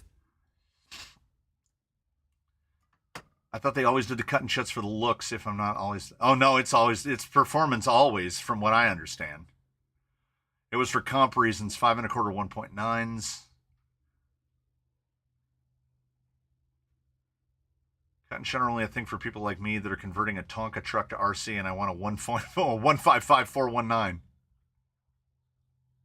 I wonder why the cost of Fusion SEs doesn't lower. How much lower can you go? I mean, at 1,200 is $69.99. I can't see how they can sell it any cheaper than that. I'm still routinely surprised that it is as cheap as it is.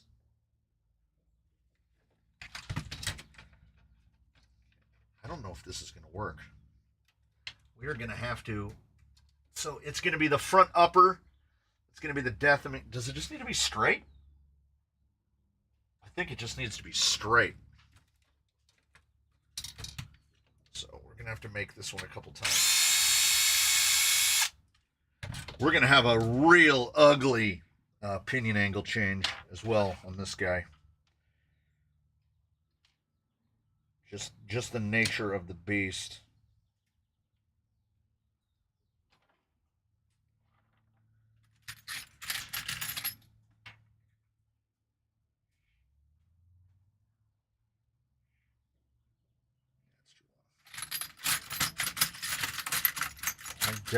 I've definitely swum this channel before.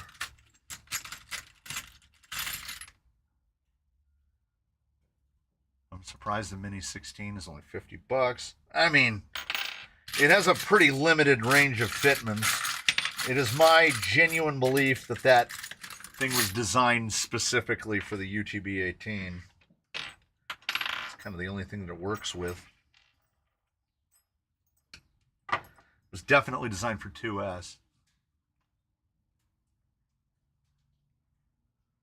I got my SEs on AliExpress for under $60. Anyone got a guess on what the Holmes 2-in-1 is going to be? Probably too hot for my hands. Someone had mentioned close to 200, and I can imagine that happening. In a dream, it's $149.99. Same price as a Fusion Pro.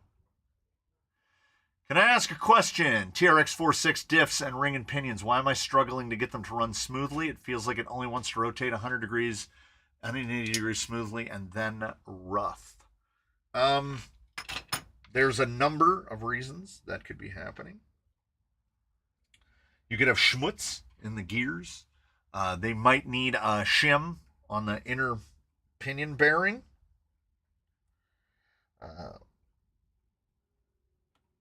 I've never had to shim one on the diff side, so that shouldn't be a problem.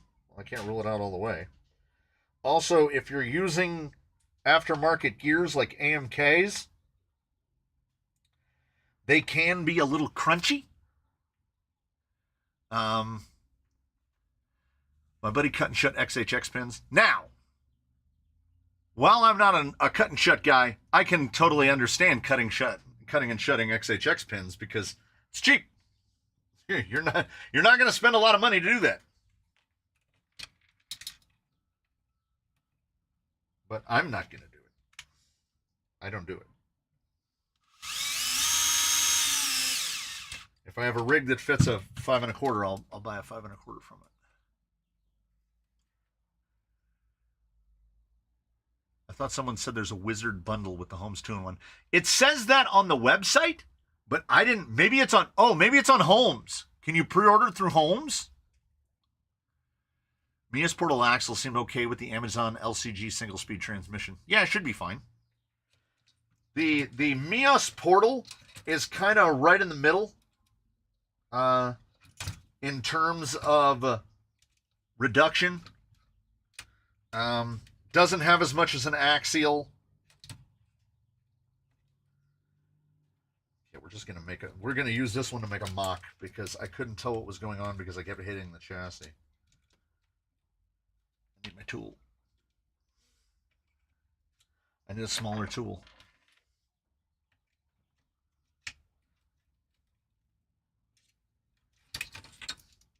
This front upper. That's why I haven't bothered to put the panhard on yet. Because when we get the panhard lined up, it's probably going to mess up the front upper and then we'll have to rebuild it again. CMS, man. Everybody should experience it. If you've never experienced CMS, you should. Welcome to the Most Secret Society, Chase Franklin. Oh, I can still do the thing. Let me do it again.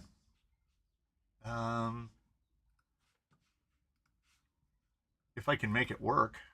No.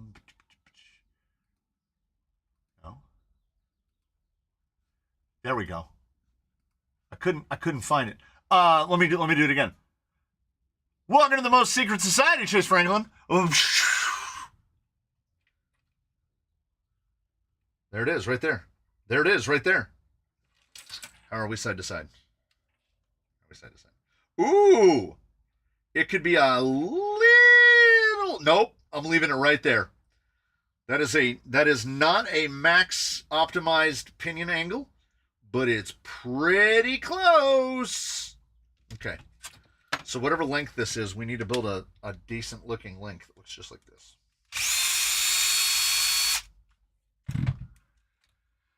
It's on the OT6 site, not a 2-in-1 though. Additional 95 for a puller stubby V2 and a V3 Mini. I would skip that.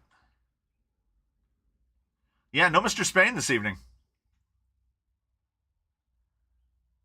I was going to get my own membership and then I see in my email that I got one gifted. Well, turn it on so it renews.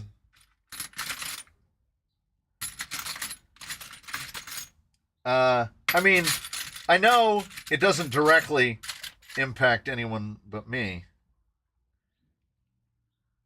But the drop in channel revenue between the January payment and the upcoming February payment is borderline heartbreaking. This is some proper, you invested in Bitcoin and the market ate you kind of stuff.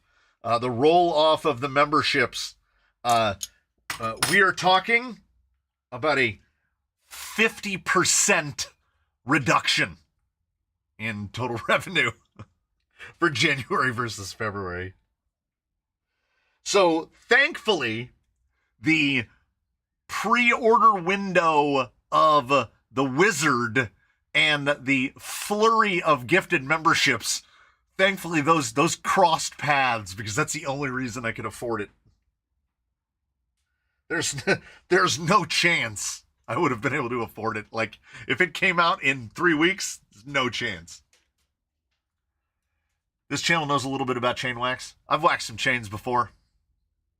Oh, ever used a dedicated nylon lubricant on plastic gears or chain wax on metal gears? I chain wax the 1/8 rally car metal drivetrain smooth and silky.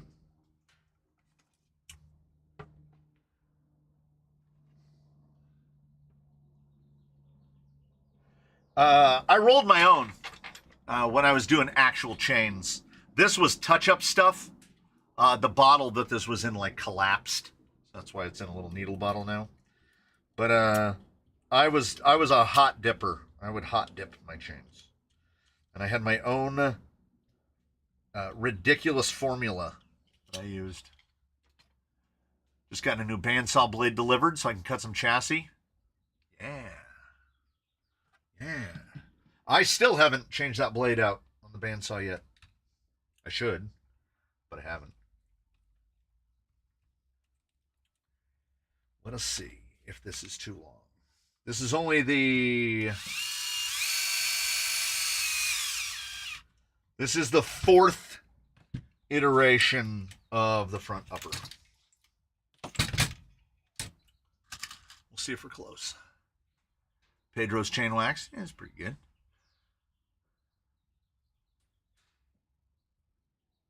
The big drop off is because someone got me. Yeah. I've seen melted Corollas for wax lube. And it's wax is wax. It's paraffin.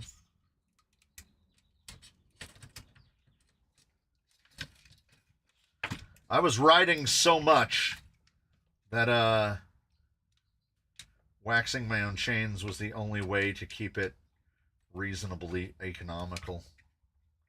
I was going through a chain about every 6 weeks. Between the 3 bikes, I was going through a chain every 6 weeks. And purchasers of bicycle chains know they're not inexpensive. How about we try to fit a rod end that's the exact, a hollow ball that is the exact width of the opening. And that's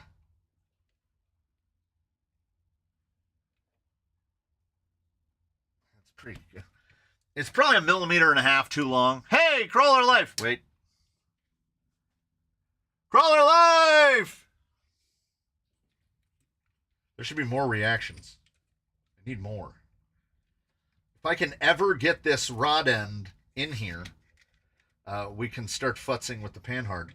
And then once I've futzed with that, you can watch me take 5 minutes to put all of the 4 rear links together. I'm starting to wonder if this isn't a 7.5 rod end because it is not going. Oh, I'm trying this style. I'm ordinarily this style guy, but I've never used these 2 clampers in my life. This guy is just blown out. Like, he can barely grab links anywhere. This hole's getting all jagged like it's going to break through soon. So I'm trying this, the Nutcracker style. Should be a little more torque to it. I have no opinions on it yet. I just know that the hole right here is way too small. It barely fits. The hole's too small. Things barely fit. No, that is a 7 millimeter ball. But I feel like maybe it has a curse on it. So we'll take another 7 millimeter ball. That's not going to fit.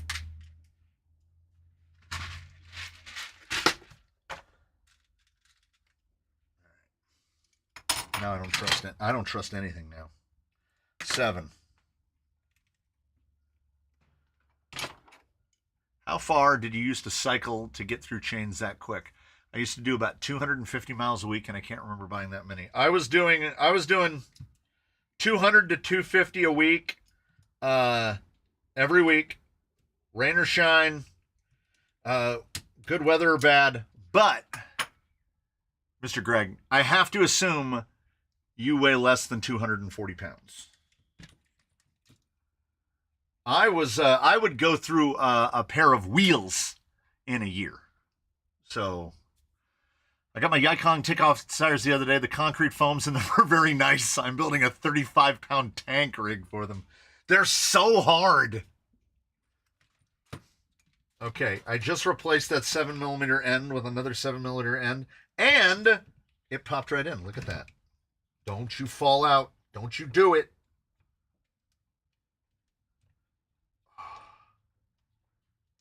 Don't move. Don't move. Nobody move.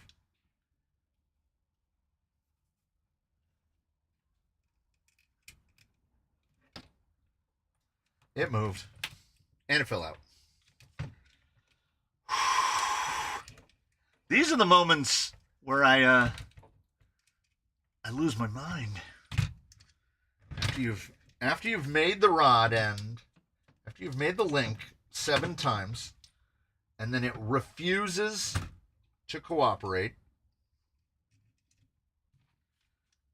We snuck up on it. And I think it's about 1.5 mm too long. It's a hair too long, but I think the Geo is going to be a little more forgiving with it a hair long. Oh, this guy's just hanging out here, taking up space. I like to fool myself, and I like to say, well, yeah. How often did you go through rear cassettes? Ooh. Now my Cervelo is a 2x11. So I did a lot better on that one because I could use more of the gears. I amazingly, so on my other bike's a 1x11. So it's XD driver. So I run a 1042, the big dog on there on my cyclic cross frame. I would use on a typical ride, like if a ride had a bunch of hills, I would use every gear on that cassette. I would use from the 10 all the way to the 42. And I ran a 44 in the front. So just right almost at 1-to-1, which is how you get 240 pounds up a hill. I want to say I got like 13 or 14,000 miles out of my first XD cassette. And it really snuck up on me because I changed my chains fairly early, right? Chains are inexpensive relative to XD driver cassettes.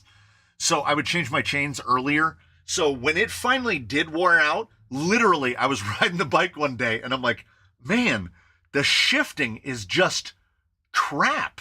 I don't understand. Like it's just pop. It's doing the cling pop in every gear. I'm like, did I smack the derailleur or something?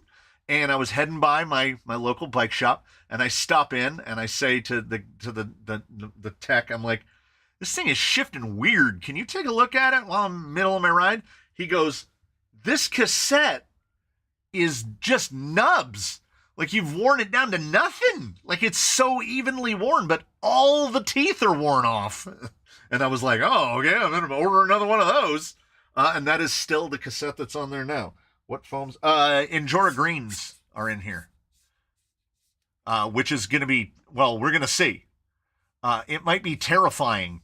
Injora Greens at velocity. If I have to change them out, probably. If I have to change them to something lighter, I'm going to put these in there. Yeah, that's what it'll be. Because these are fairly firm, and this thing's going to go at speed. The Injora Greens might be too soft for the... You know what? This thing is in Ghost Red format right now. We're gonna find out how it runs. Yeah, don't put offsets on that front upper. It is not happy with it. 32? 36. 30, so it should be right about there. I set it down. I'm not done with it. That's going to be a fairly straight shot.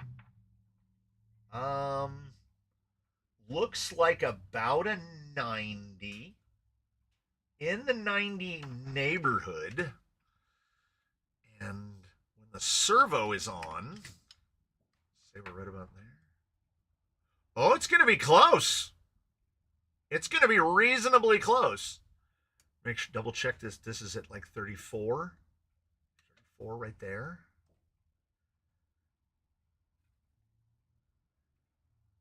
Yeah, 90. Yeah, I'm going to go 90. We'll say that's about a 90. I am not particular about what ends it gets either. That's what I use in my Fling Kings in Jura Green. Yeah, Fling Kings in balloon mood. Yeah.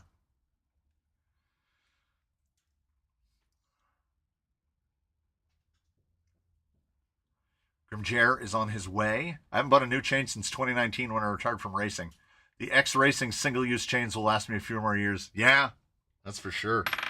And also, I think, back to saving the cassettes, I had multiple chains rotating between bikes. Like each bike had 2 chains. So I wouldn't put a brand crispy. So a new chain goes on, and then after that chain had been run, I would have to wax them. I could usually get about 2 weeks out of a dip. So at that 2-week point, one is in the crock pot in a solid ball of wax. I plug in the crock pot. When it heats up to where it's fully liquid, I take that chain out. I take the chain off the bike. That chain goes in the crock pot. Crock pot gets unplugged. Then in 2 weeks, same process again. So I was basically wearing out 2 chains at a time on 3 bikes.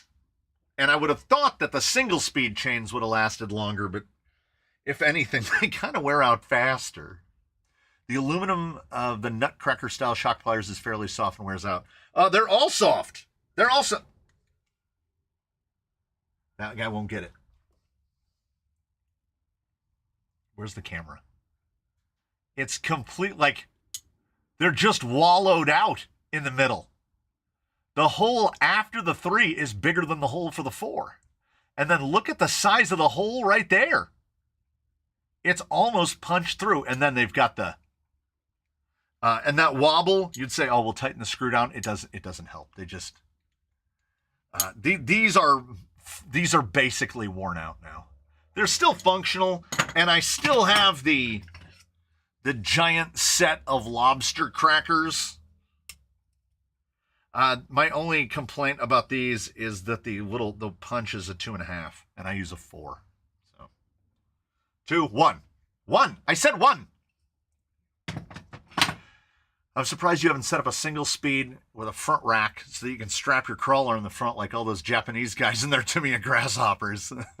I only ride the single speed when I hate myself.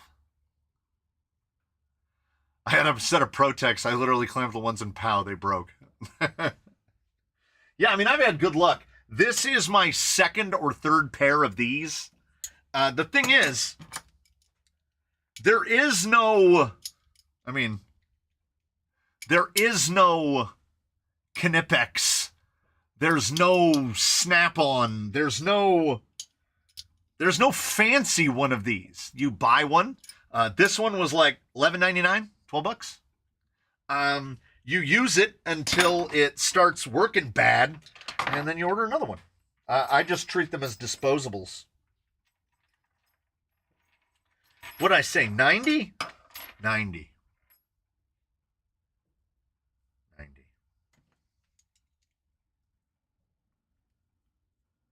Does the hole punch on your pliers work for venting your tires? Yeah, that's what it's for. Yeah. But I use a 4mm punch, which somewhere, I'm not going to look for it now. I'm going to look for it later. Somewhere I have replacement punches. I have a whole little bag of punches. I could put a 4mm punch on that and then actually use it. I like how deep the jaw is. Oh. I have like one Snap-on tool. This screwdriver, which went through a fire and half of the handle melted, so I put it in a lathe and I turned it back down around. It's one of my favorite screwdrivers. It's very orange. That's the only Snap-on tool I'm aware of that I own, and I don't know how I got it.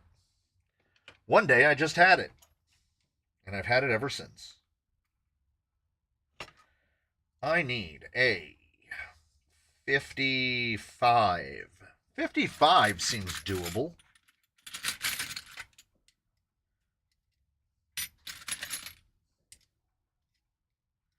How about 58? That's not what I said. How about a different... Oh, that's a 60. Too short.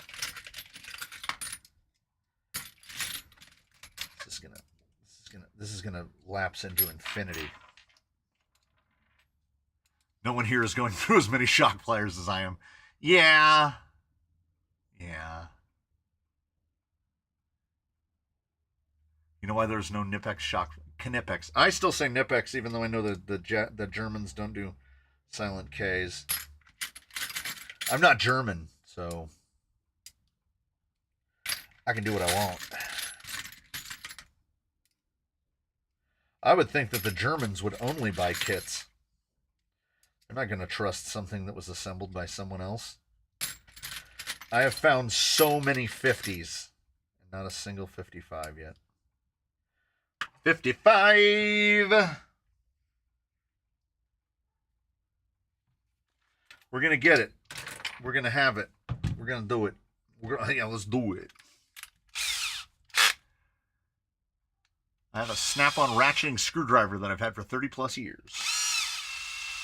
I'm gonna throw a cycling Reference at you where people would say, "Oh, I've had this for 20 years and I've never had a problem with it." And what that comes down to is usage. I have many tools that I have had for many, many years, but I go through a pair of shock pliers a year because I use them a lot. I generally, where is it? Is it on the wrench? No, it's off the driver. This is an MIP 2mm insert bit. This one is still fairly good. It's in reasonably good shape. It is my third or fourth one. They generally last right about a year.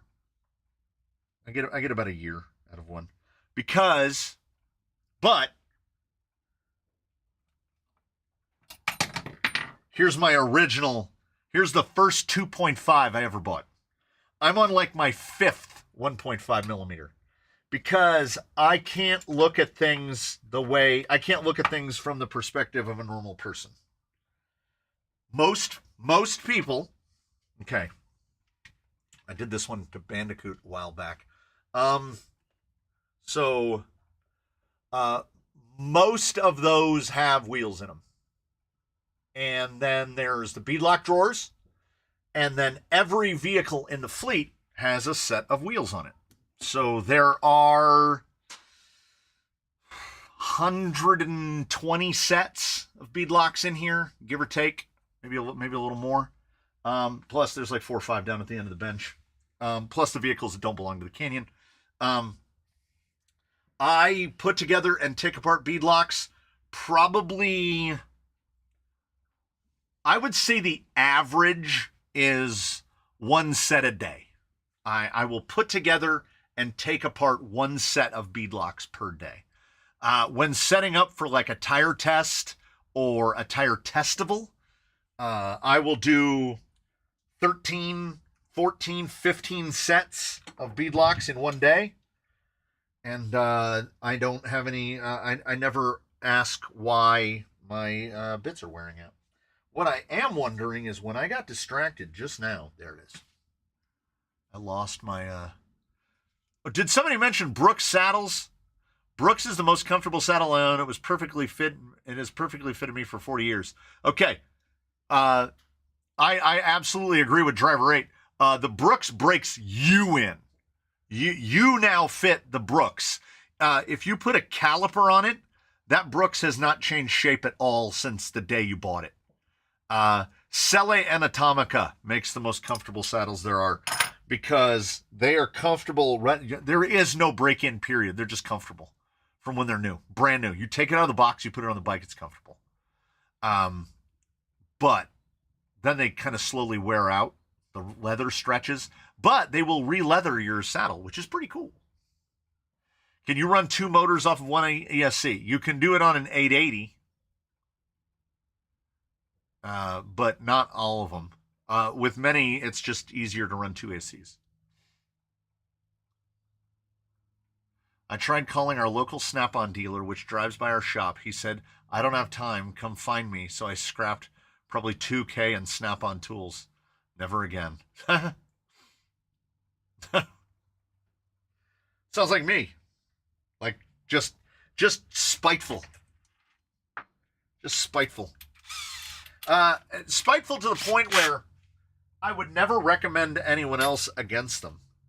I don't buy Samsung for any reason because I have a Samsung dishwasher and it is the worst appliance I've ever owned in my entire life. Not hyperbole. It's terrible. Inexcusably terrible. So when I'm looking at monitors, if a Samsung comes up, I scroll right past it. And I proved this to myself that I'm completely set in my ways because I had to buy a new can of cleaner for the granite quartz for the quartz countertops in the house. And I bought the same stuff I always buy. There's like 9 different choices now. I bought Rock Doctor, the same one I always buy. I was like, I'm not going to try any of that other crap because Rock Doctor has never done me wrong. I get like a year out of a can. Why would I buy anything else? I'll never buy a PlayStation after what they did to the Sega Dreamcast. I never owned a Dreamcast, but I've had PS1, PS2, PS3, PS4, PS5. And I would consider a PS5 Pro. I'd consider it. Never had a problem with Samsung TVs. I'm not saying, okay, when it comes to monitors, I'm an Acer guy. I like an Acer monitor because I've never had a single problem with one ever.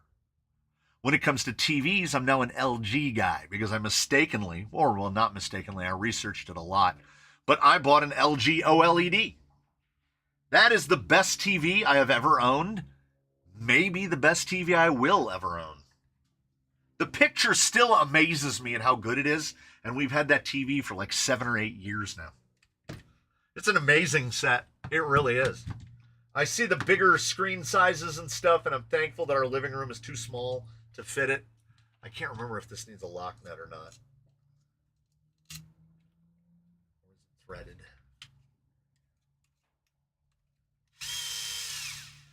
Threaded.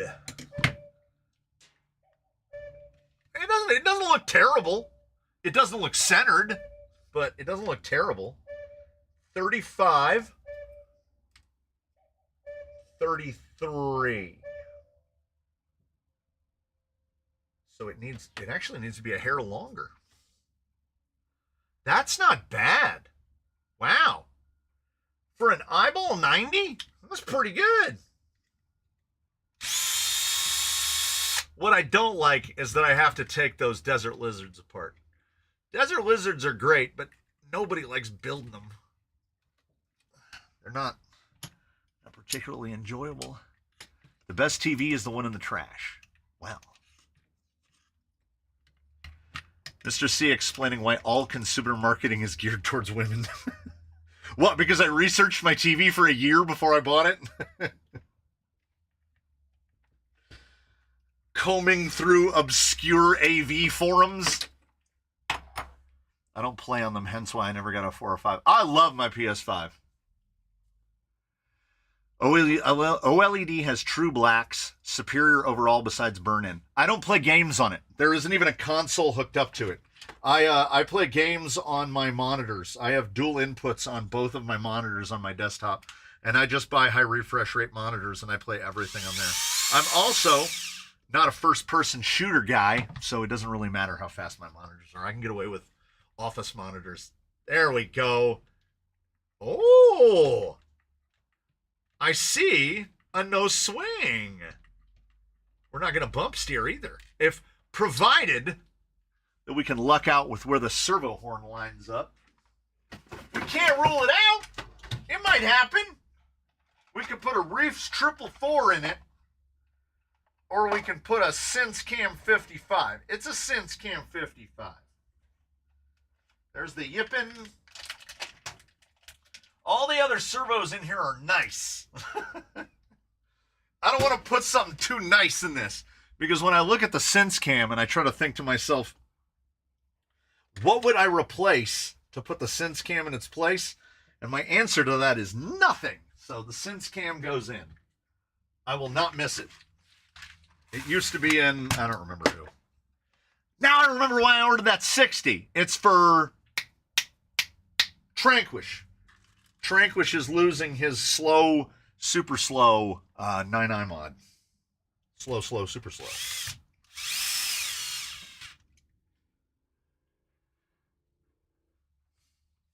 I just got so many notifications that your Fusion and my parts were delivered to you. Nice. Took about 2,000 miles and lots of saddle soap to make the Brooks B66 fit to me. No, it broke you in. I'm running a 1200 Fusion, but have no issues, but I run lightweight rigs. Oh, that must be a question that I missed. Favorite PS5 game? Ooh. I think I've only played a couple of games that were like only on the PS5. It's gonna be Borderlands 4. I'll tell you that right now. That game doesn't come out until September, but that will be my favorite game on the PlayStation 5. I am a Borderlands guy. I have been a Borderlands guy. As soon as pre-order is available, I'm going to pre-order whatever the most expensive version is. That's the one I'm going to buy. Because Borderlands is my favorite gaming series of all time. What is a rock doctor? If you have real or cultured stone countertops, granite, marble, quartz, etc., you need to use specific cleaners on them. And I use these aerosol ones called Rock Doctor. They have like a 3-stage thing. I never use the polish. I don't have the time for it. I use the cleaner pretty much daily to get like the tea stains and coffee stains off the countertop and cat footprints for the cats have walked on the countertops. Rock Doctor stuff is super great. And not expensive. Like a can is like $8. And they're like the big fat boy cans. They're like a year out of a can. I can't even monitor snobs or something else. I'm not a monitor snob. It's that, okay, because you're set in your ways and always buy the same thing. Brand loyalty. Marketing is geared towards women because they make most of the purchasing decisions and will try new stuff. Yeah. I'm using a ViewSonic. The big screen up here is a ViewSonic now because they had the specs that I wanted for the price that I wanted. And it's not being tasked very hard. It's a 4K monitor, and I run it in 2K, and it absolutely gets the job done. My display window that I use for OBS is like probably about 19. I'm using 19 of the 32 inches. So I wanted something that's easier to see. I'm getting old. So.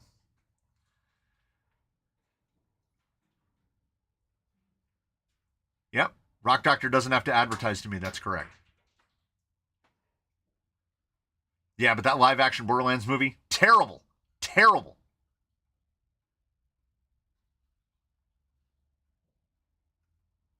You should polish and wax once a month. Very tranquil.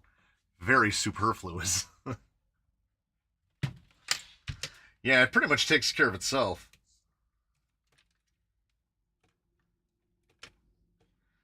This dang thing's gonna clear. I think. Bonk,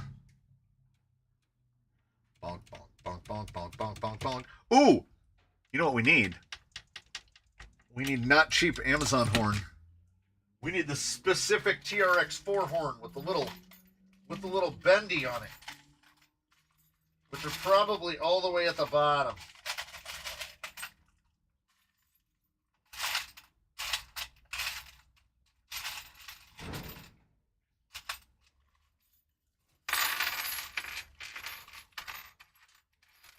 I gotta have one. I mean, I don't gotta.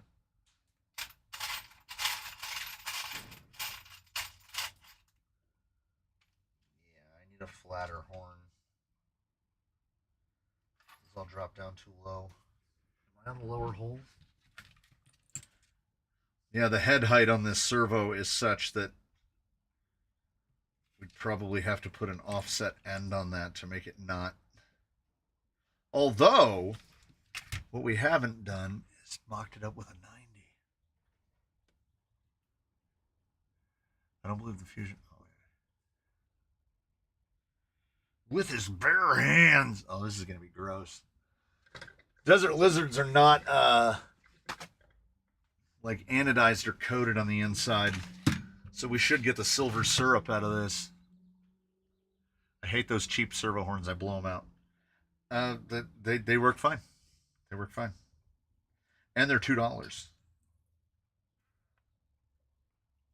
Oh, yeah. That's the stuff. Look at that color. Watch this color. But what you're seeing right there, you can tell it's not axial. I filled these like 3 years ago. Ooh, look at the, oh man, that's so good. So, non-coated aluminum.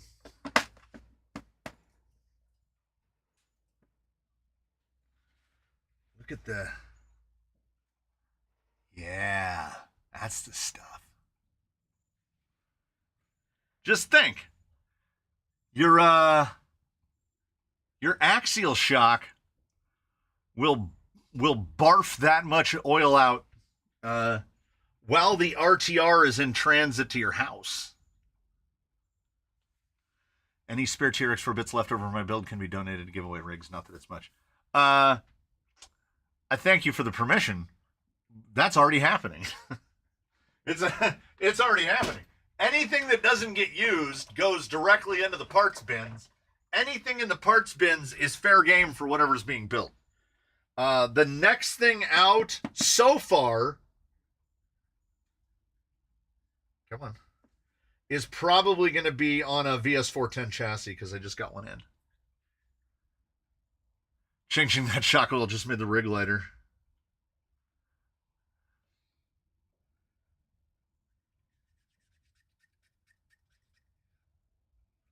That's the stuff. Now we don't worry about cleaning it out of the way. It's not important.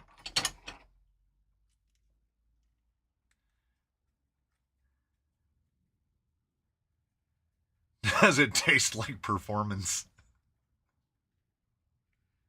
I bet it do. We are going to run, oh, I'm going to have to get into the Lizard spring drawer because we're just, no. We'll run it a little droopy. We'll just do the flip. We'll just pull that out. Ooh.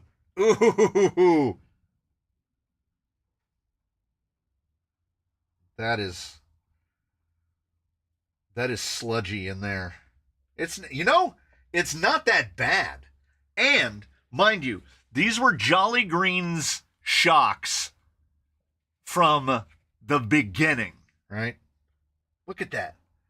There's a little wear spot in the nitriding right there. But other than that, that thing looks great. That's why whenever anybody is crapping on desert lizards, I just wonder who's paying them. Like, who's paying them? Who's paying them to dump on desert lizards? Because they work just fine.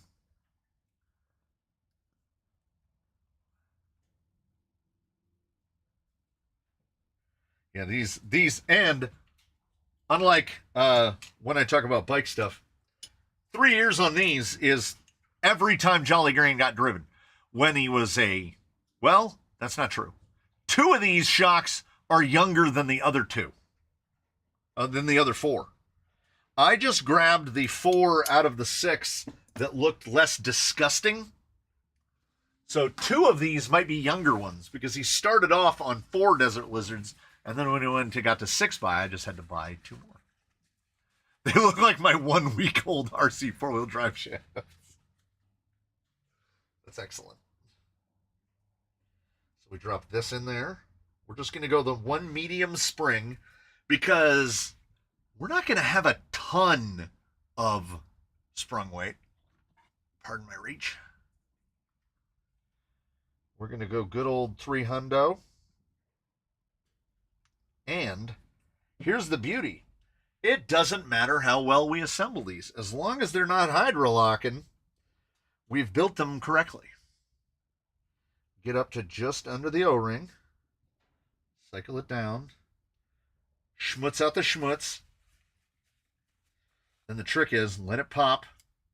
Cycle it down again. Now that should have gotten the bulk of the air bubbles out. And we can build these with a little pack because these guys are going to try to jump these off rock piles. Ooh. Where do you think my lizard wrenches are? I've got some. Yep, see? Hydroed. What is the Traxxas nitride shock shaft part number that fits Chavs? It is the one for 85 millimeter. It is the one for 2660s. I used to have the number on the top of my head. I want to say 1647, but I feel like that might not be right. Traxxas says every part number under the sun. I can try to look it up again. I think I've ordered a set off of either A-Main or Amazon, so I should be able to find them in a purchase history. Yeah, this is the part that gets people who talk trash about lizards, is getting that first bleed, and there we go. Maybe. Yep, there we go. They are a little finicky, and they're a little messy to get them set up.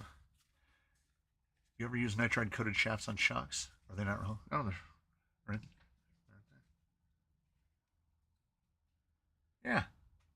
Yeah. You know what? It's all right. I'm definitely not going to need... I'm using 2 pairs of shock pliers back and forth here. I will build 2, and then I will go about the process of... See if I can get these open without the wrench. Nope. That one's real tight. Felt that one inside.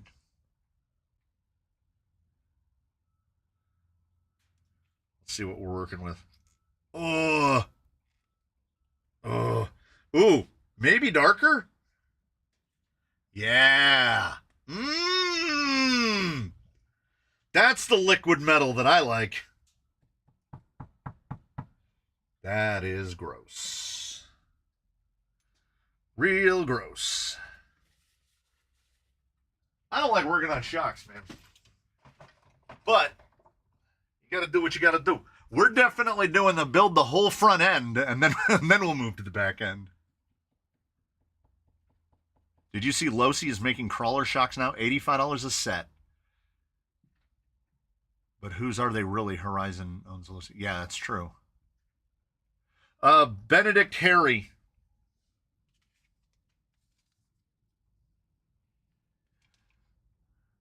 Ew.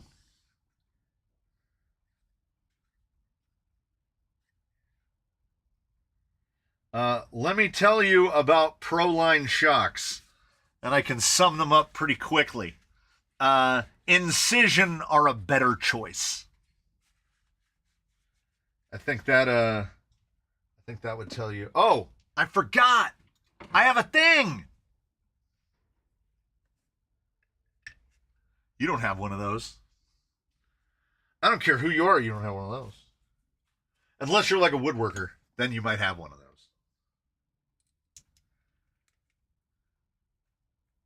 Yeah, in RC, the nitride coating is always gold colored. Unless it was unobtainium. Then it was like a gunmetal color. I don't know if I have those shocks nearby. Let me see.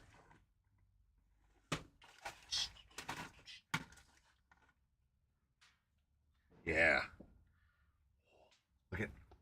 Look at why is that so dark? Look at that guy. Oh, progressive suspension reservoirs, hard ano on the bodies with the unobtainium shafts looking all gunmetal. Ooh, how smooth. So smooth. That's the stuff. Real reservoirs too, with the floating piston in them. But that was unobtainium. I don't think anybody's doing the, except like, what, Avatar. Weren't they after unobtainium? What overdrive gears can I use for the Mias nylon axles? Anything for AR44. They use 830s stock, so you can use 824, 827, 833. Regular AR44 gears. Their portal gears are also Vanquish, so you can replace all of the portal gears with Vanquish gears. Didn't get off early enough to get to the bank and deposit my check to do gift membership this week. That's cool. That's cool, man. Gold nitrided shock shafts on bikes through standard black nitride coating was an extra 120 pounds on the forks. But it was working in racing back then, so I could afford it. Yeah, racing makes people make different decisions than they would in the ordinary world. I'm going to clean this shock out even less than I cleaned out the first one. Now, let's see if he can get closer to the fill amount, which is right about, yeah, right about there. We haven't put the spring in yet. I forgot about displacement of the spring. Now we'll find out if I got close.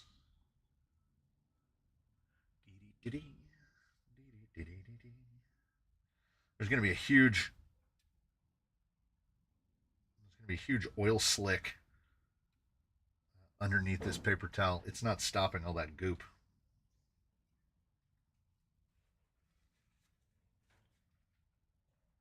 Last night, so 3 o'clock in the afternoon, I'm generally tired.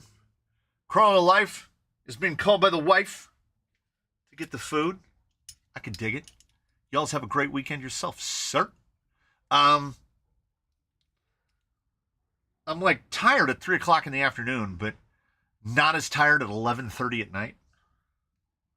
So I was watching a movie on Apple called The Gorge. What's his name? Miles Teller? Anya Taylor-Joy? Her eyes are too big. They're too far apart. I'm not judging. It was a strange movie. If I were to draw a parallel that's not truly a parallel, if you've ever seen the movie AI, which was famously made with 2 directors because the one died before the movie was done. So the movie was half made by one guy and half made by the other. So it would have what I would call in the middle a tonal shift. The Gorge was not a bad movie, but to me, it really definitely felt like it had a tonal shift to it. The first half of that movie and the second half of that movie felt like I had fallen asleep and started watching a different movie. And then the last 5 minutes of the movie felt like the first half of the movie. It was paced well, and some of the action was good, a little volumey, a little CGI-y. There were no mysteries. I had figured out what was going on in the movie within the first 10 minutes. Like when you see somebody on screen for the first time, you go, that's the bad guy. It was one of those movies. I'm not saying it's bad because I think that there's a place, maybe above a place of all other movies, for movies that just allow you to turn your brain off. And you can definitely turn your brain off during The Gorge. Not a lot of thinking is required to be To be brutally honest with you, you do not have to think a lot. And with that, I'm generally okay. That's the kind of vibe I got with Swordfish. Holy crap! There's a reference. Swordfish? That movie has to be 20 years old. Swordfish. Swordfish is a movie that I routinely forget exists.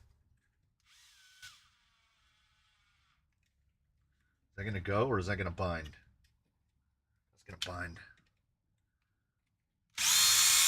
We need a 16 and a spacer. That's good because I have a lot of 16s.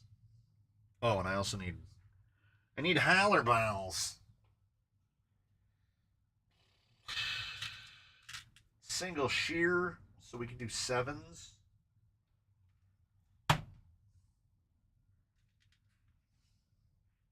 Swordfish, man.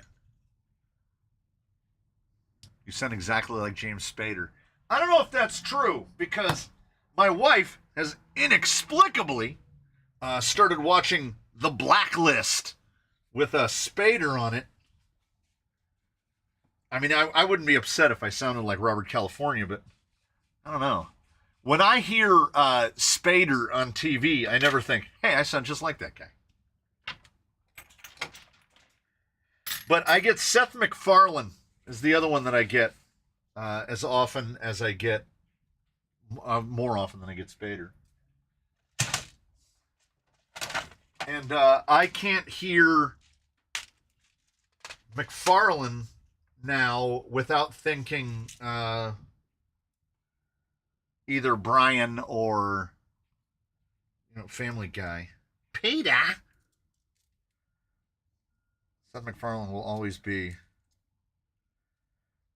Family Guy to me now. It's just what I hear. More like Robert California than Spader. Good old Robert California. That's one of my favorite sitcom characters, maybe ever.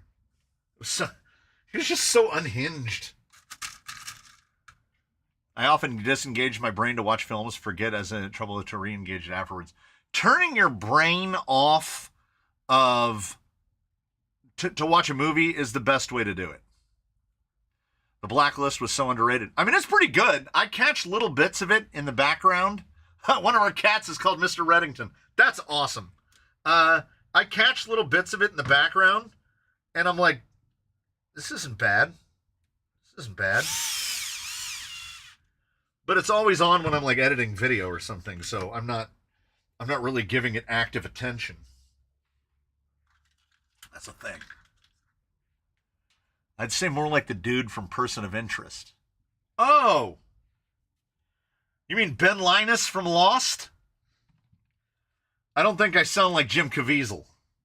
Why can't I remember Ben Linus's name?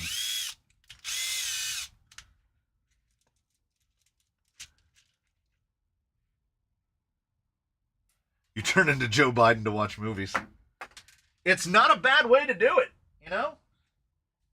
The Biden movie watching method. You just forget where you are, what you're doing. I don't watch movies anymore, too predictable. I mean, I get it. Every movie follows a formula, and if you've seen enough movies, you've seen pretty much all of the formulas. I'm watching The Hitman's Bodyguard. My brain is definitely off. Anything with Vin Diesel in it, except Pitch Black. You're just turning your brain off.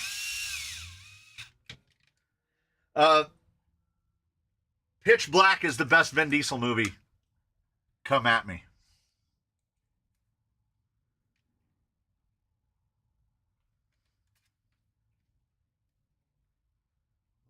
Let's see how we actually ended up.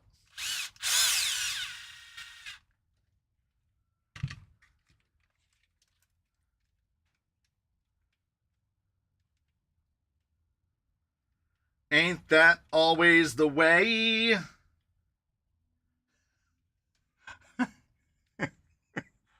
Bonk. Bonk, bonk. Okay, you know what? There's an easy fix for that. Just move the shock back a hole. And we got to go one length shorter on the panhard screw so that the screw doesn't hit the shock. That is a 14, so we need to go to a 12. Now we're working. We have 4 cats, Mr. Reddington, Theodore, Jagatha, and Mavis. RC Crawling Addict, you've never seen Pitch Black? Oh, it's so good. It's so good. It's kind of like, okay, the one where Vin Diesel, what is it, Defending My Life, whatever, the one where he plays a mobster, that one's pretty good.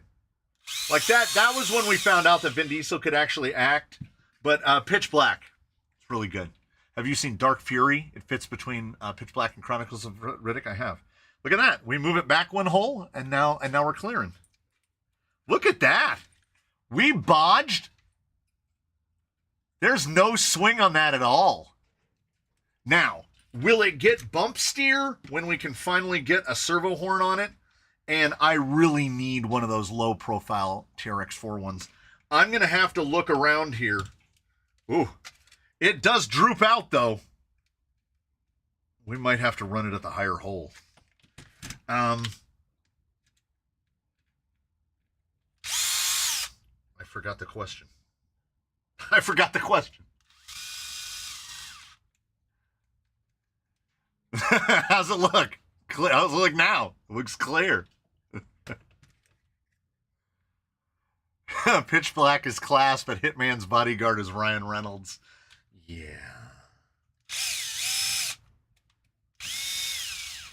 I mean, The Blues Brothers is one of my favorite movies ever. It's so good. Yeah, that's a shame. I could go to an... Oh, man. Actually, there's an easier way. If I put like 3mm spacers under the servo, I can just use a regular horn on it, and then this isn't going to impact it, even at full squish. Because we only need it to where it's like right there. Like 2mm spacers up above. If it was a orange whip, why are you saying it like that? Saying it like what? If the case height, if the hat on this was like 1mm shorter, we wouldn't have a problem. Like Amazon Blue case is what should be going in here. But honestly, I wouldn't replace an Amazon Blue case with that since KM55. Why does this axle have 1 wheel hex on it? There's 2 wheel hexes on that one. Oh, man.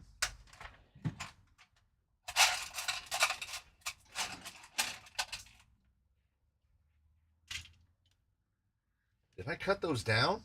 No. Why does it only have 1 wheel hex? Aha! Ha ha ha! It's all right now. It's okay. We lost our mind for a moment.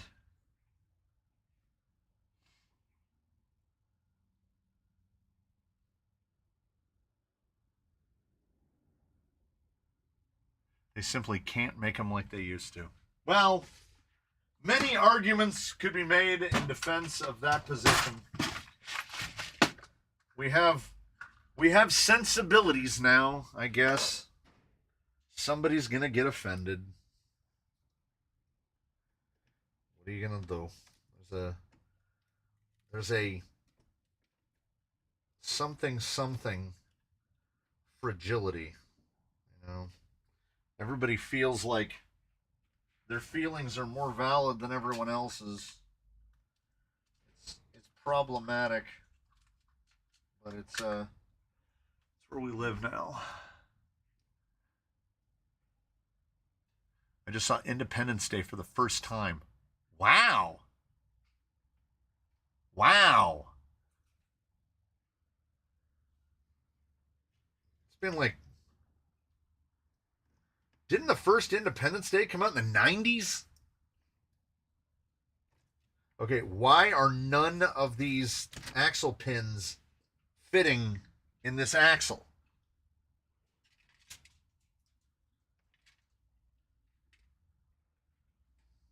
I'll just keep trying different pins until one fits. That's how we do it. Now I know why this thing is missing a hex.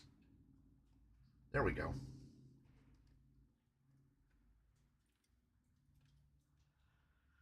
My watch just told me I need to stand.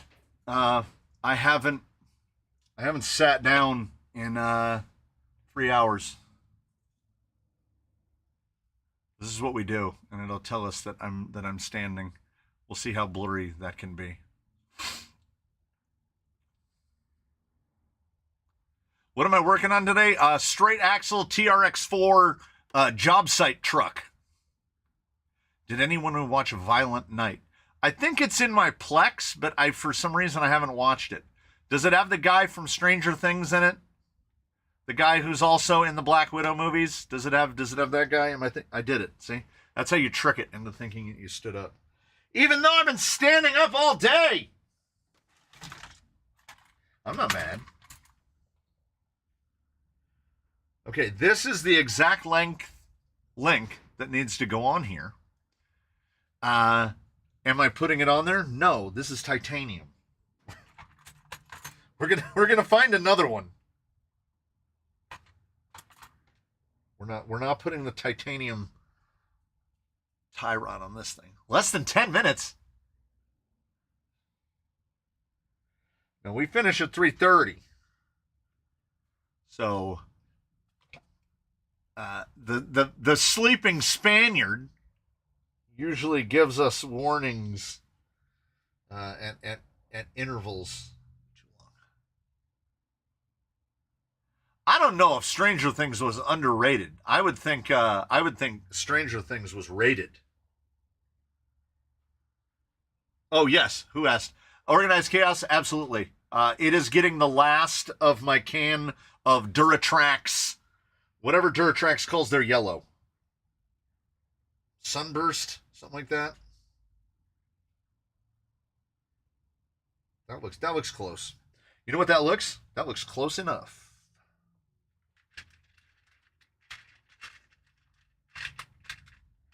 Red One was definitely a turn your brain off movie.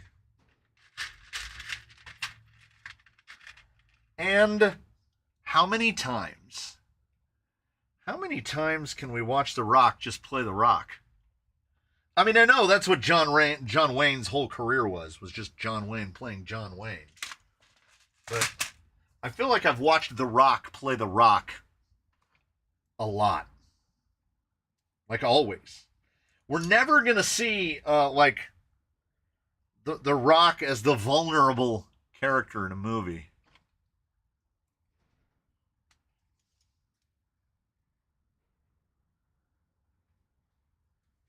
I'm enjoying Severance. I just started watching that. Giveaway already done? Mr. Maniac, I am not independently wealthy, so I can't afford to give something away every single stream. Push the rig back into frame a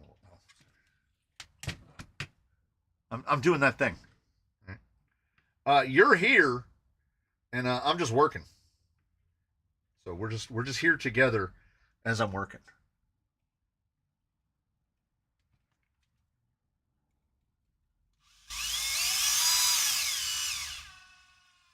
And the thing of it is, we're getting really light on action heroes. Know what I mean?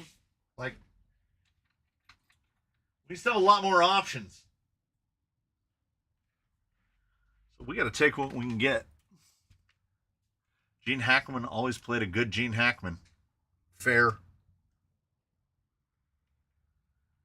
I will always remember, for me, because Gene Hackman kind of bridged generations a little bit. For me, Gene Hackman is always Lex Luthor from the Christopher Reeve Superman movies. That was Gene Hackman for me.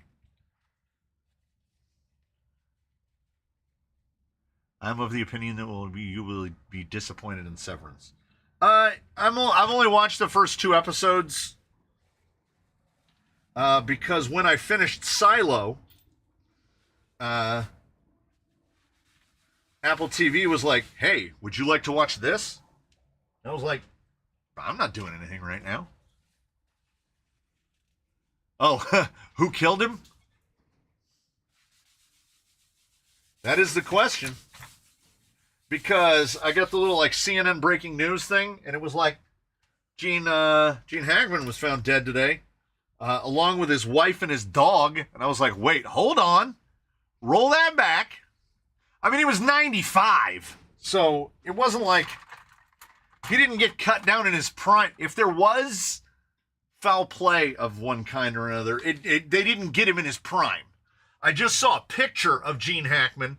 Well, I'll be completely true, simple, and plain about it. I honestly thought Gene Hackman was already dead. I didn't know Gene Hackman was still alive. Dude was 95 years old. I saw a picture from like 2024 of Gene Hackman. I don't care who you are. That's unrecognizable. That's unrecognizable. He doesn't even look like... That's not the look of the guy that I remember. All of the media photos keep showing pictures of like when he met his wife like 25 years ago. The video installing the U-joint axles in AR45P also applies to F10P, correct? No. F10s use a different interface for the portal input gear. So you can't, well, no. You can't use those unless there was a way to change the end to a Vanquish end, but I don't believe that there is. Snake Plissken, I thought you were dead. Yeah. Oh, Severance starts out good, but zzz later on. It's one of my 2 monitor shows. I'm like those kids that they can't pay attention to something unless Subway Surfers is running in a split screen. So I play Minecraft on one side and I have a TV show going on the other. That way my hands are busy and my brain is otherwise preoccupied. I just kind of bounce back and forth between the two. That's kind of how I watch baseball games too.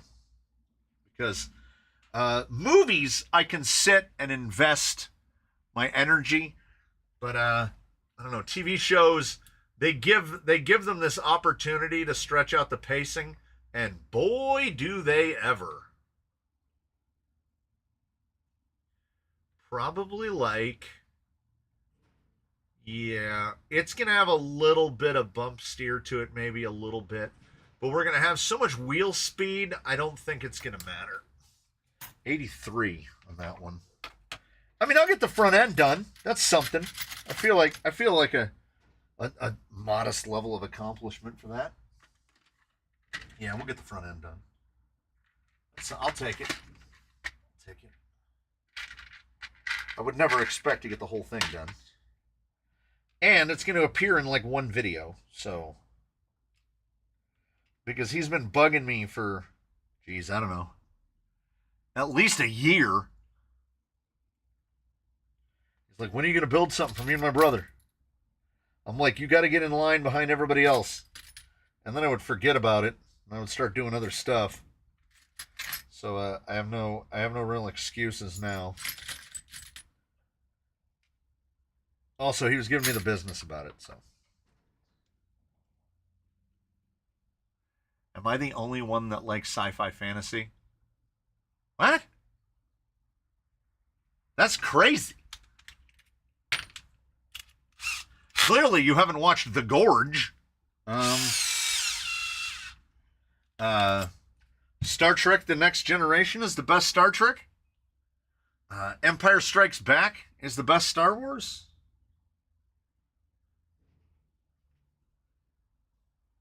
The Mandalorian is the best Star Wars thing that's been made in the last 40 years.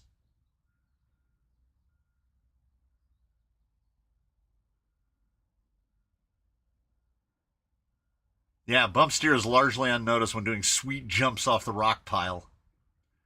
Is it going to get a Ghost Rider a test? Yeah, we're going to test it. We're going to, for sure. We're going to smash it into some stuff. It's going to ping off a pile of rocks at least once. The Mandalorian. Rogue One was good. Rogue One was good.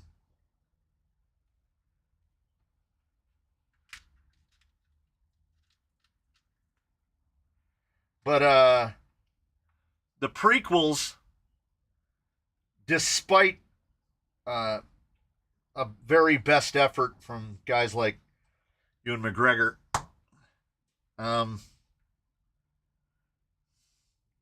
mostly terrible. There is a fantastic, you can still find it out there on the internet. There's a guy who did a fan cut of the original of what would be episodes 1, 2, and 3. And he cut it down into one movie that's about an hour and 40 minutes long. It's pretty good. It's pretty good. Jar Jar Binks is not in it at all. The whole Trade Federation just cut out. You can keep going with all of that just cut out, not even in it. That's how you know you've really you've structured a story. Yeah, the prequels were written and directed by Lucas. And then he got into trying to ruin the what I would call the original ones. You know, New Hope, Empire Strikes Back, and Jedi. Trying to update those and ruin them.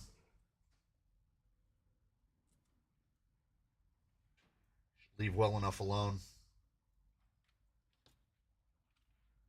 Driver?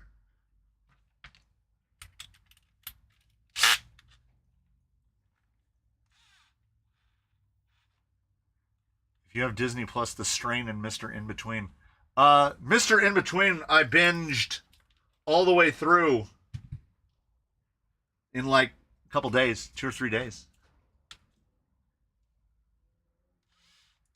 Cut out Indiana Jones from Raiders wouldn't change a thing. That's true. He's just there to guide the viewer through the story. Harry Potter is only reactionary in the whole series. He only reacts. He's never proactive in the whole thing. He's also a terrible wizard, but I think that was the point. Also, as a watcher of film, yeah, we need to raise that. It'll have, there's that stupid sense cam crap. See, with the helical gears, you can't turn it back. It's really annoying.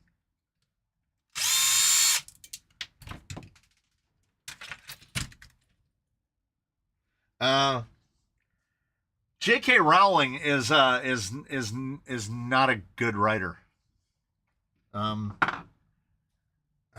There's a great bit from a comedian where they said they had an epiphany one day when they realized that Diagon Alley was just diagonally, and they got really upset about it. And I was like, that's the whole series.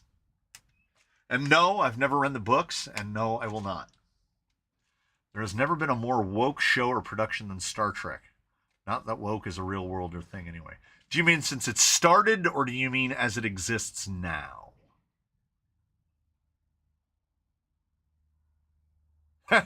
The best Star Wars movies are Blue Harvest, something, something, Dark Side, and It's a Trap. Yeah. Oh, well, Neil Daniels.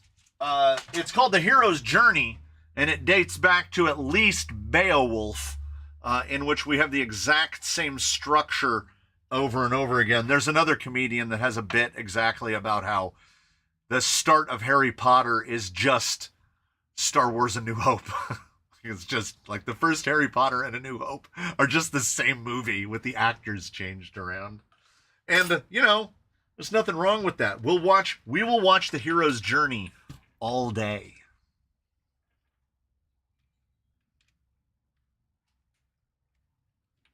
And we do. It's most movies. Captain Kirk was all up on those green chicks. It's true. It's true. He was.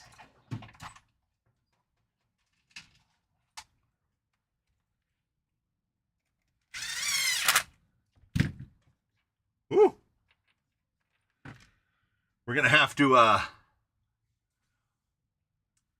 do some trimming. We're gonna have to trim a little bit. Well, we're gonna probably have to cut the body to ribbons, I figure. Now, I can go to a deeper hex if need be, because 5-6 mil. Ooh, wee. They don't know how to set endpoints, so I can set the endpoints to stop them from messing with it. So I will save them from themselves.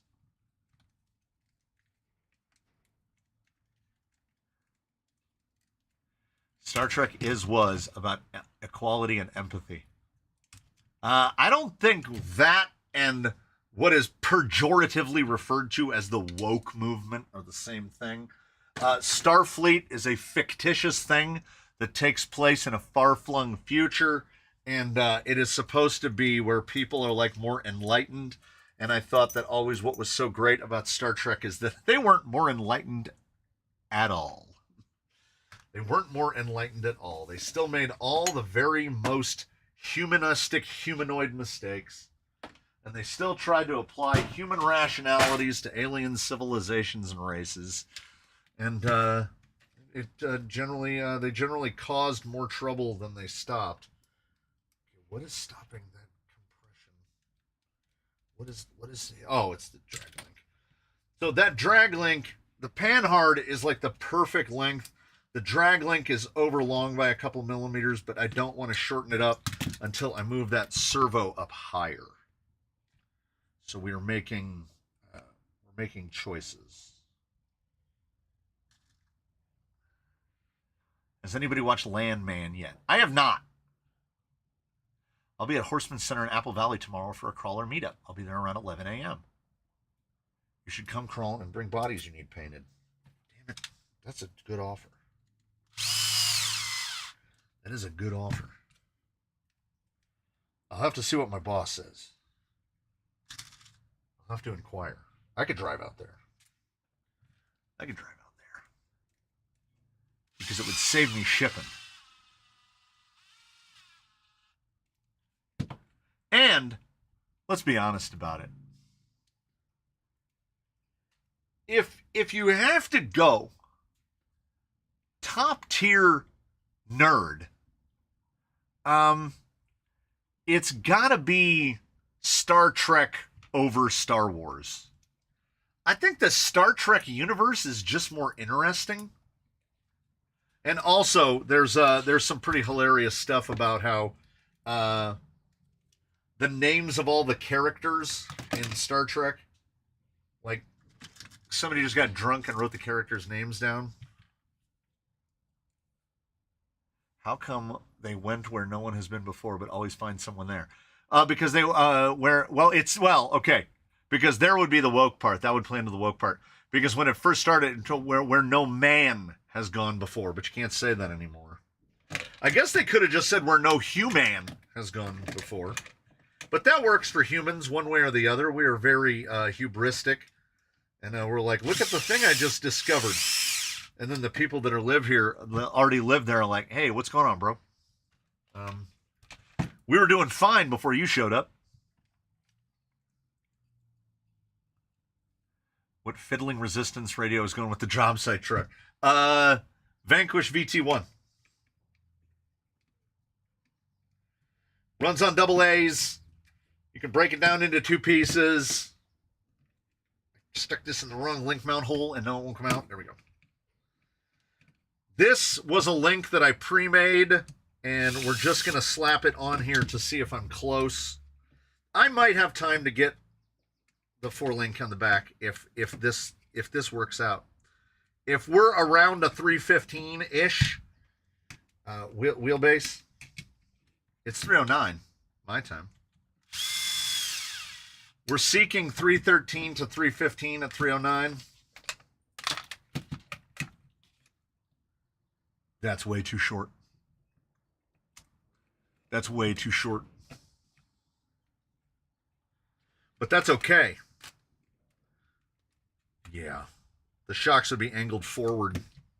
But that's okay. I don't even need to take those apart because I think I have the longer version of that.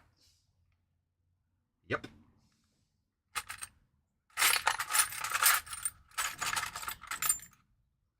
Just need to Bosch 2 more together. And if my dimming memory of TRX4 uppers and lowers, I think those will just pop right into the upper link. I might have to change one of the ends to straights. Yeah. We might still get it.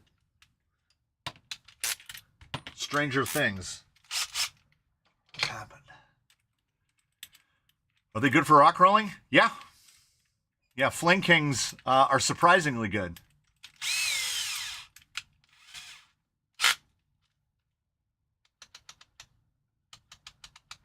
They should do a Star Trek series from the Klingon POV. They really should. Kind of surprised they haven't. The man from the north seems to forget that now I think even mankind is offensive to some people. Can't say mankind. It has man in it.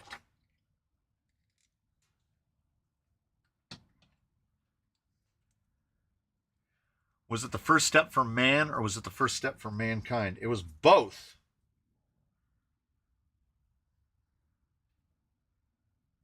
Because it was a small step for man, but a leap for mankind. Because he walked on the moon. Unless you're one of the people that doesn't believe that it happened. There are people that don't believe that it happened. That's fake outrage. Eh. Some people are so willing to be outraged. First step for a man.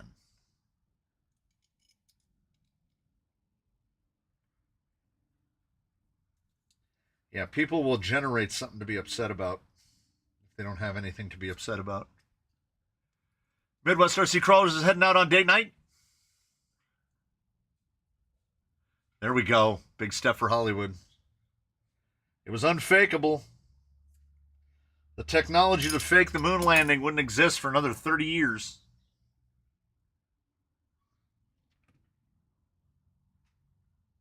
It's that, it's Occam's razor.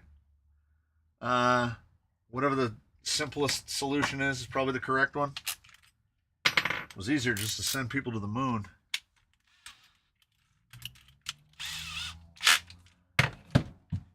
Hey, Siri.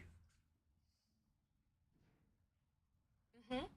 What did Neil Armstrong say when he stepped onto the moon? When Neil Armstrong stepped on the moon, he said that's one small step for man, one giant leap for mankind.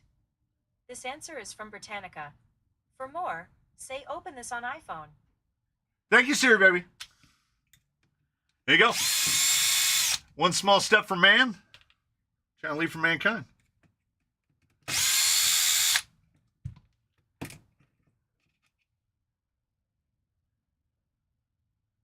What's the point going again? Because we can. Yeah, that's the big one. Sunflower State is on it 100%. No one ever called out and said we faked it. I just saw one of those little reels. The Russians put a very simple tethered robot on Mars, like in the 90s. Or was it the 80s? And we never knew about it. Siri is wrong.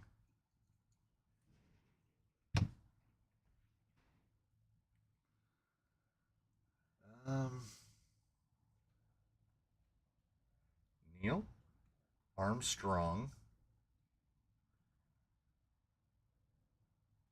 moon quote.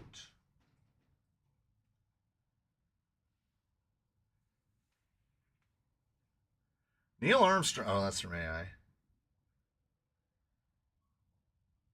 Okay. What was the other one?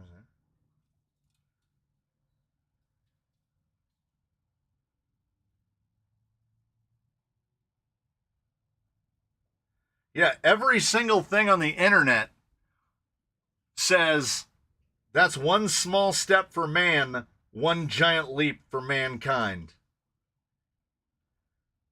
Like everything. One small step for... Oh. Hold on. University of Oregon. Hold on. But Armstrong insisted, okay, we're all getting schooled. As he took his first steps, he uttered words that would be written into history books for generations to come. That's one small step for man, one giant leap for mankind.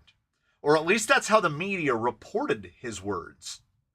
But Armstrong insisted that he actually said, that's one small step for a man. In fact, in the official transcript of the moon landing mission, NASA transcribes the quote as, that's one small step for, in parentheses, a man.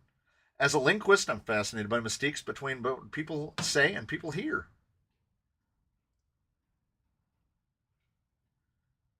That's not that surprising that he said A and we've all converted it into not the A because it was reported without the A, right? It happens all the time. All that has been carried over into the retail space is the customer is always right. And the remainder of that is in matters of taste. But retailers around the world, in a way to cow their employees, they just dropped the second part because it's less convenient. Because the customer is not always right. The customer is very often wrong. And anyone who has ever had to deal with a customer knows the customer is seldom, if ever, right. Well, there might be a debate about if Armstrong said a man or not. But if Armstrong says that he said a man, then I'm going to go with a man. Because he's the guy that said it.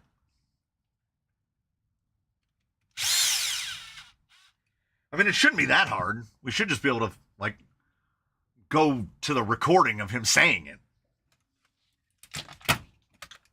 That looks good. Where are we at?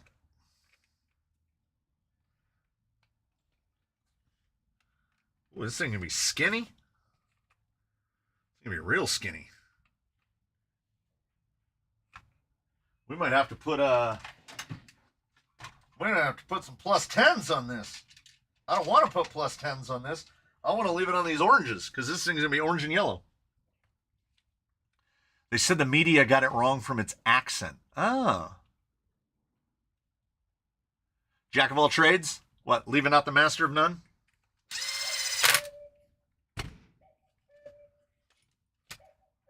I am of the belief that, though, that it's good to be a little bit good at everything. Pretty sure the recording cuts out or skips or something when he says A. Oh.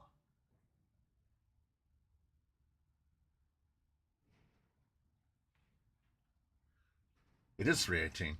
For a moment there, I was like, why would he point out that he's leaving at 318? Well, the moon is just a metal alien satellite. That's true. I've watched that movie. That movie is amazing. It's got Samuel Tarly in it, and he's a kook that believes that the moon is hollow and it's a space station, and then it turns out that he's right. So good. It's so good. I love a movie that's so patently ridiculous that it comes around to where you're like, all right, I'm on board. I'm on board. Yeah, I think these are going to be just about spot on for uppers. That's a short wheelbase right there.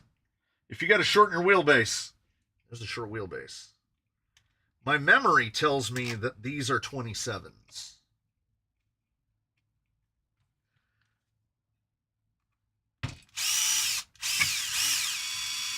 And now I can't remember the name of the movie with the hollow moon.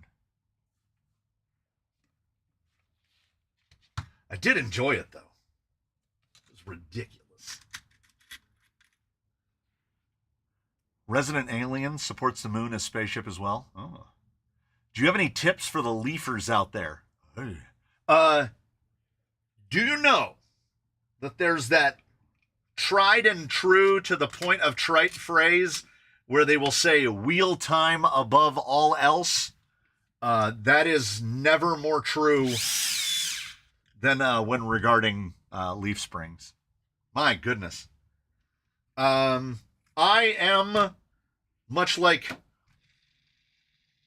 when Toyota got into Moonfall. Yeah. I am like when Toyota got into NASCAR and they didn't know how to make pushrod engines. That's me when it comes to Leafs. Like, I started with 3-link panhard fronts, quickly moved on to 4-link fronts and 4-link rears, and then went backwards to, Iron Sky is the one with Nazis on the moon. That one's also great. In an absurdist kind of way. I don't think it's trying to be historically accurate. Oh, I need to stretch those uppers out just like that much. The customer is always right about matters of personal preference. Now, I don't know.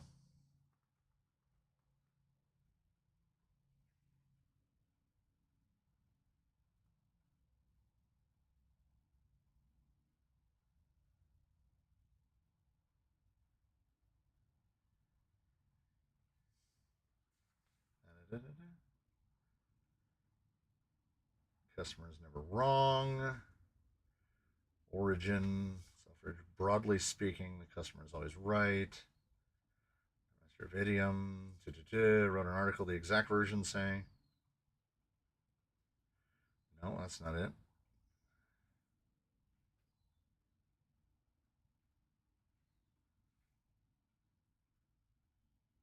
Okay.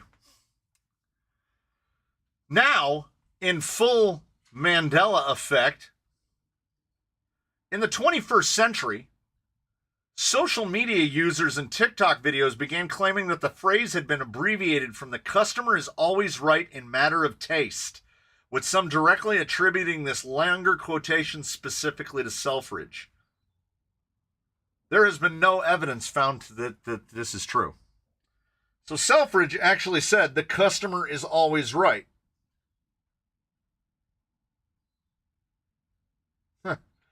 Le client n'a jamais tort.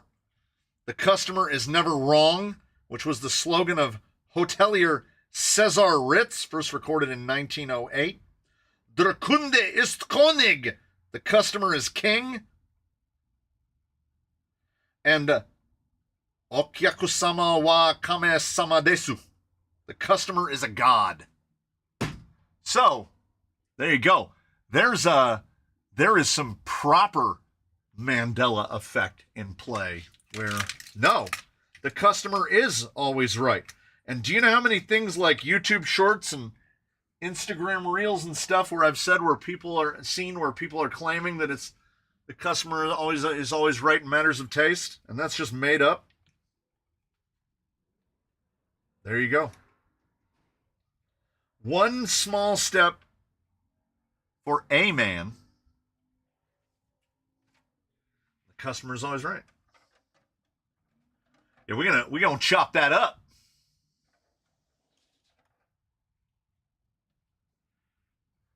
We might mount the body slightly higher.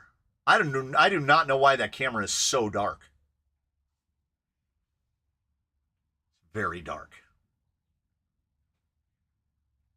The intent is that you treat the customer as if they're always right, knowing fully well they're full of shit. Yeah.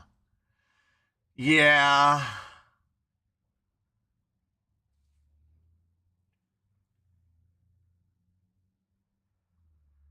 Boop.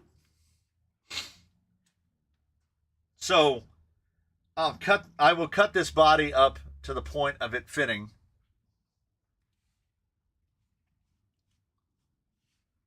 It's easier to keep a customer than to make a new one. That's true. Yeah, that is true. That phrase holds up.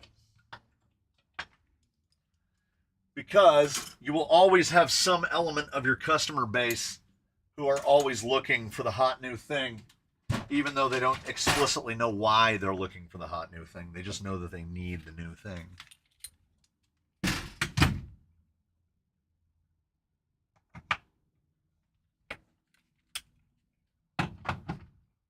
So it got, you know, let's be frank about it. I didn't think I'd get this far. RTRs are for kids with no dads around.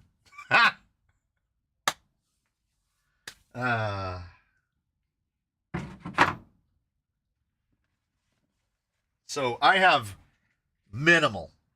I'm going to lengthen the uppers out a little bit. I'm going to go all the way at that inner line and just cut them all the way off. It looks like it'll fit with the sliders. And it paid off double woof.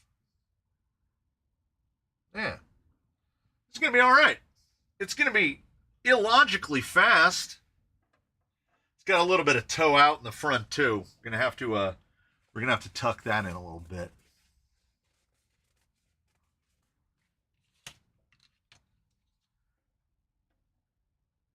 I might have a narrower bumper that can work on this. Maybe. I don't know if it explicitly needs one, but better to have it and not need it, I guess.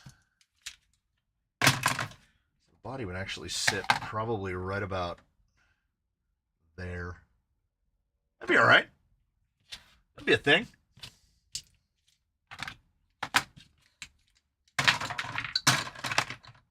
Hurled that piece onto the floor. I can't think of a single rig commercially available that anyone here wouldn't modify at all. Wizard?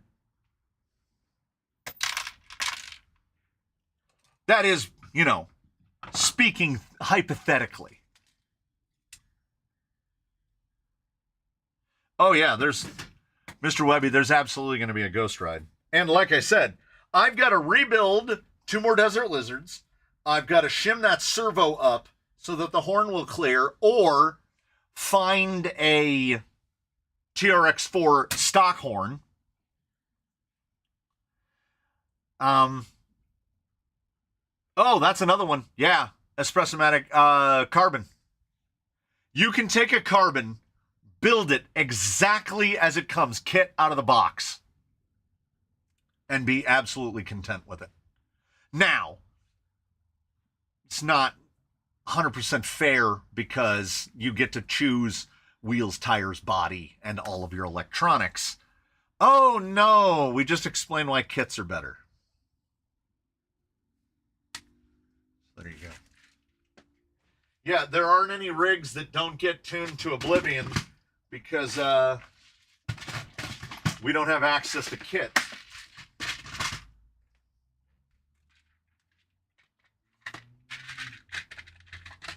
I genuinely got farther than I thought I would.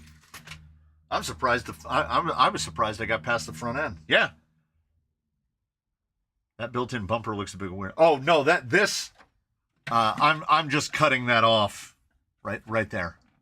I'm just cutting that off. Gonna cut the fenders all the way off. And I don't know.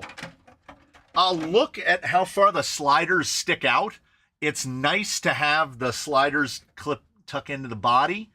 If I can get that to do, then I will do. But if I can't, I'll just run it. No sides on it, just like that. The sliders stiffen it up a little bit. Oh, this guy's pretty good. This guy's pretty good. I'll dig a receiver box out and put the receiver in it, and then we'll have a thing that is going to be inappropriately fast. What is this wizard you're talking about that's so special about it? Go to ot6.com and look at their C2 roller called the Wizard. A kit that doesn't include a bunch of parts isn't quite a rig. Well, I mean, if you're talking about like VRD carbon, the only parts that it doesn't include are the RTR stuff. Wheels, tires, body, electronics. Will those Fling Kings fit on a TRX6? These would come real close to each other. But these are about the same overall outside size as a Tusk, so they could. I don't know what you would do other than create a huge mess. This is a funky looking shell. Oh, it's a Ford. This is a it's an F-150, F-250. This is the way Biddy Design does things. This is basically all of the Ford pickups crammed together. It's a Ford pickup. And it's a perfect choice for this one because it's easy to mount, and I don't have to carve up something that I don't want to carve up. Like I said, I have another K10, but to get a K10 to clear Fling Kings, I'd have to cut it to ribbons, and I try to avoid cutting bodies up as much as I can. Yeah, we are on our way out. We made it through. Ghost Ride sometime this week. Tuesday, Thursday, Monday, sometime in the week. I don't know. So what I'm saying is in crawling in particular, it's very much build-oriented. Scalers, too, as nothing comes with all the bits. Yeah, it's true. Yeah. I have 250, 350 grill with a 150 cabin back end. That's the way Biddy Design does it. Their body that I have on my Limitless is like every supercar crammed together. Whatever angle you look at it, it looks a little bit like a different supercar. That's how they get around having to license things.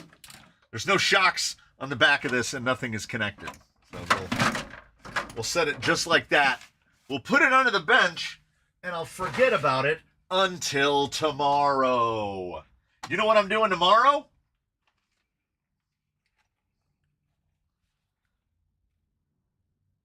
Look at this. So Go Up RC is doing an Outrunner combo, and they encased their AM32 in a little crazy case with a fan, and it comes with one of those 1850s. And we're gonna test this thing out. I'm gonna test this thing out. I got some stuff to test. I got some stuff to build. Next week's live stream, we're giving one away. We're giving one away every episode. Look at the community post.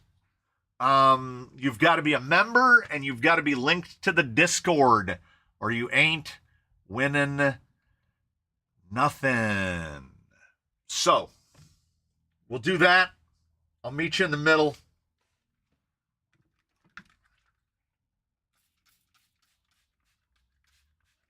I had never seen the Goop RC 80 amp, so I was spending Google money, and I bought one. My hopes are not remarkably high, but you never know. You never know. There you go. I gotta go get the packages off the porch. I gotta go get myself un café. Mr. Truitt, if you're linked, you can see the members only section on the Discord. It will show up. You have to have your YouTube linked. And then the members forums, there's two members only forums. One is called Sliding into March, and the other one is called Members Only But No Sweet Jackets. If you can see those two subsections, you are linked. So, I'm going to go get the packages. I'm going to go get myself a delicious beverage. I'm going to pick my kid up from trade school. I'm going to film no less than 2 episodes tomorrow. 3 if I can get the rest of that guy put together. So, tonight I'm going to watch some TV and play some video games and try to relax, because that's what Fridays are for. I hope your Fridays are equally as relaxing. It's 3:33, everybody. We're gonna tap it out. I thank you all so very much for joining us here on the day. You know, when my hands are busy, I don't know what it felt like to you, but when my hands are busy, the time literally just it just shoots right through. A Thai iced tea does sound really good. Thai iced tea does sound really good. Maybe I'll have both. Yeah, caffeine me up. One more bright noise. We're sad because it's ending. It might rain next week. We'll see how that shakes out. I've got a fab episode coming up for Bruce. I've got the start of 47. It came from the workbench 48 is coming up soon. I got a whole bunch of stuff. Right when I start to convince myself that I don't have stuff, then I remember, oh yeah, I've got a whole bunch of stuff. So, you guys will find out next Friday what's getting given away, and maybe you'll win it, and et cetera, et cetera. Catch me in the regular videos. Hey, BMX Rex, $1.99. Thanks, everybody. JP Word's headphones just died. I'm about to die myself. I'm going to click the little button that says stop streaming, and I will see you all in all of the usual places.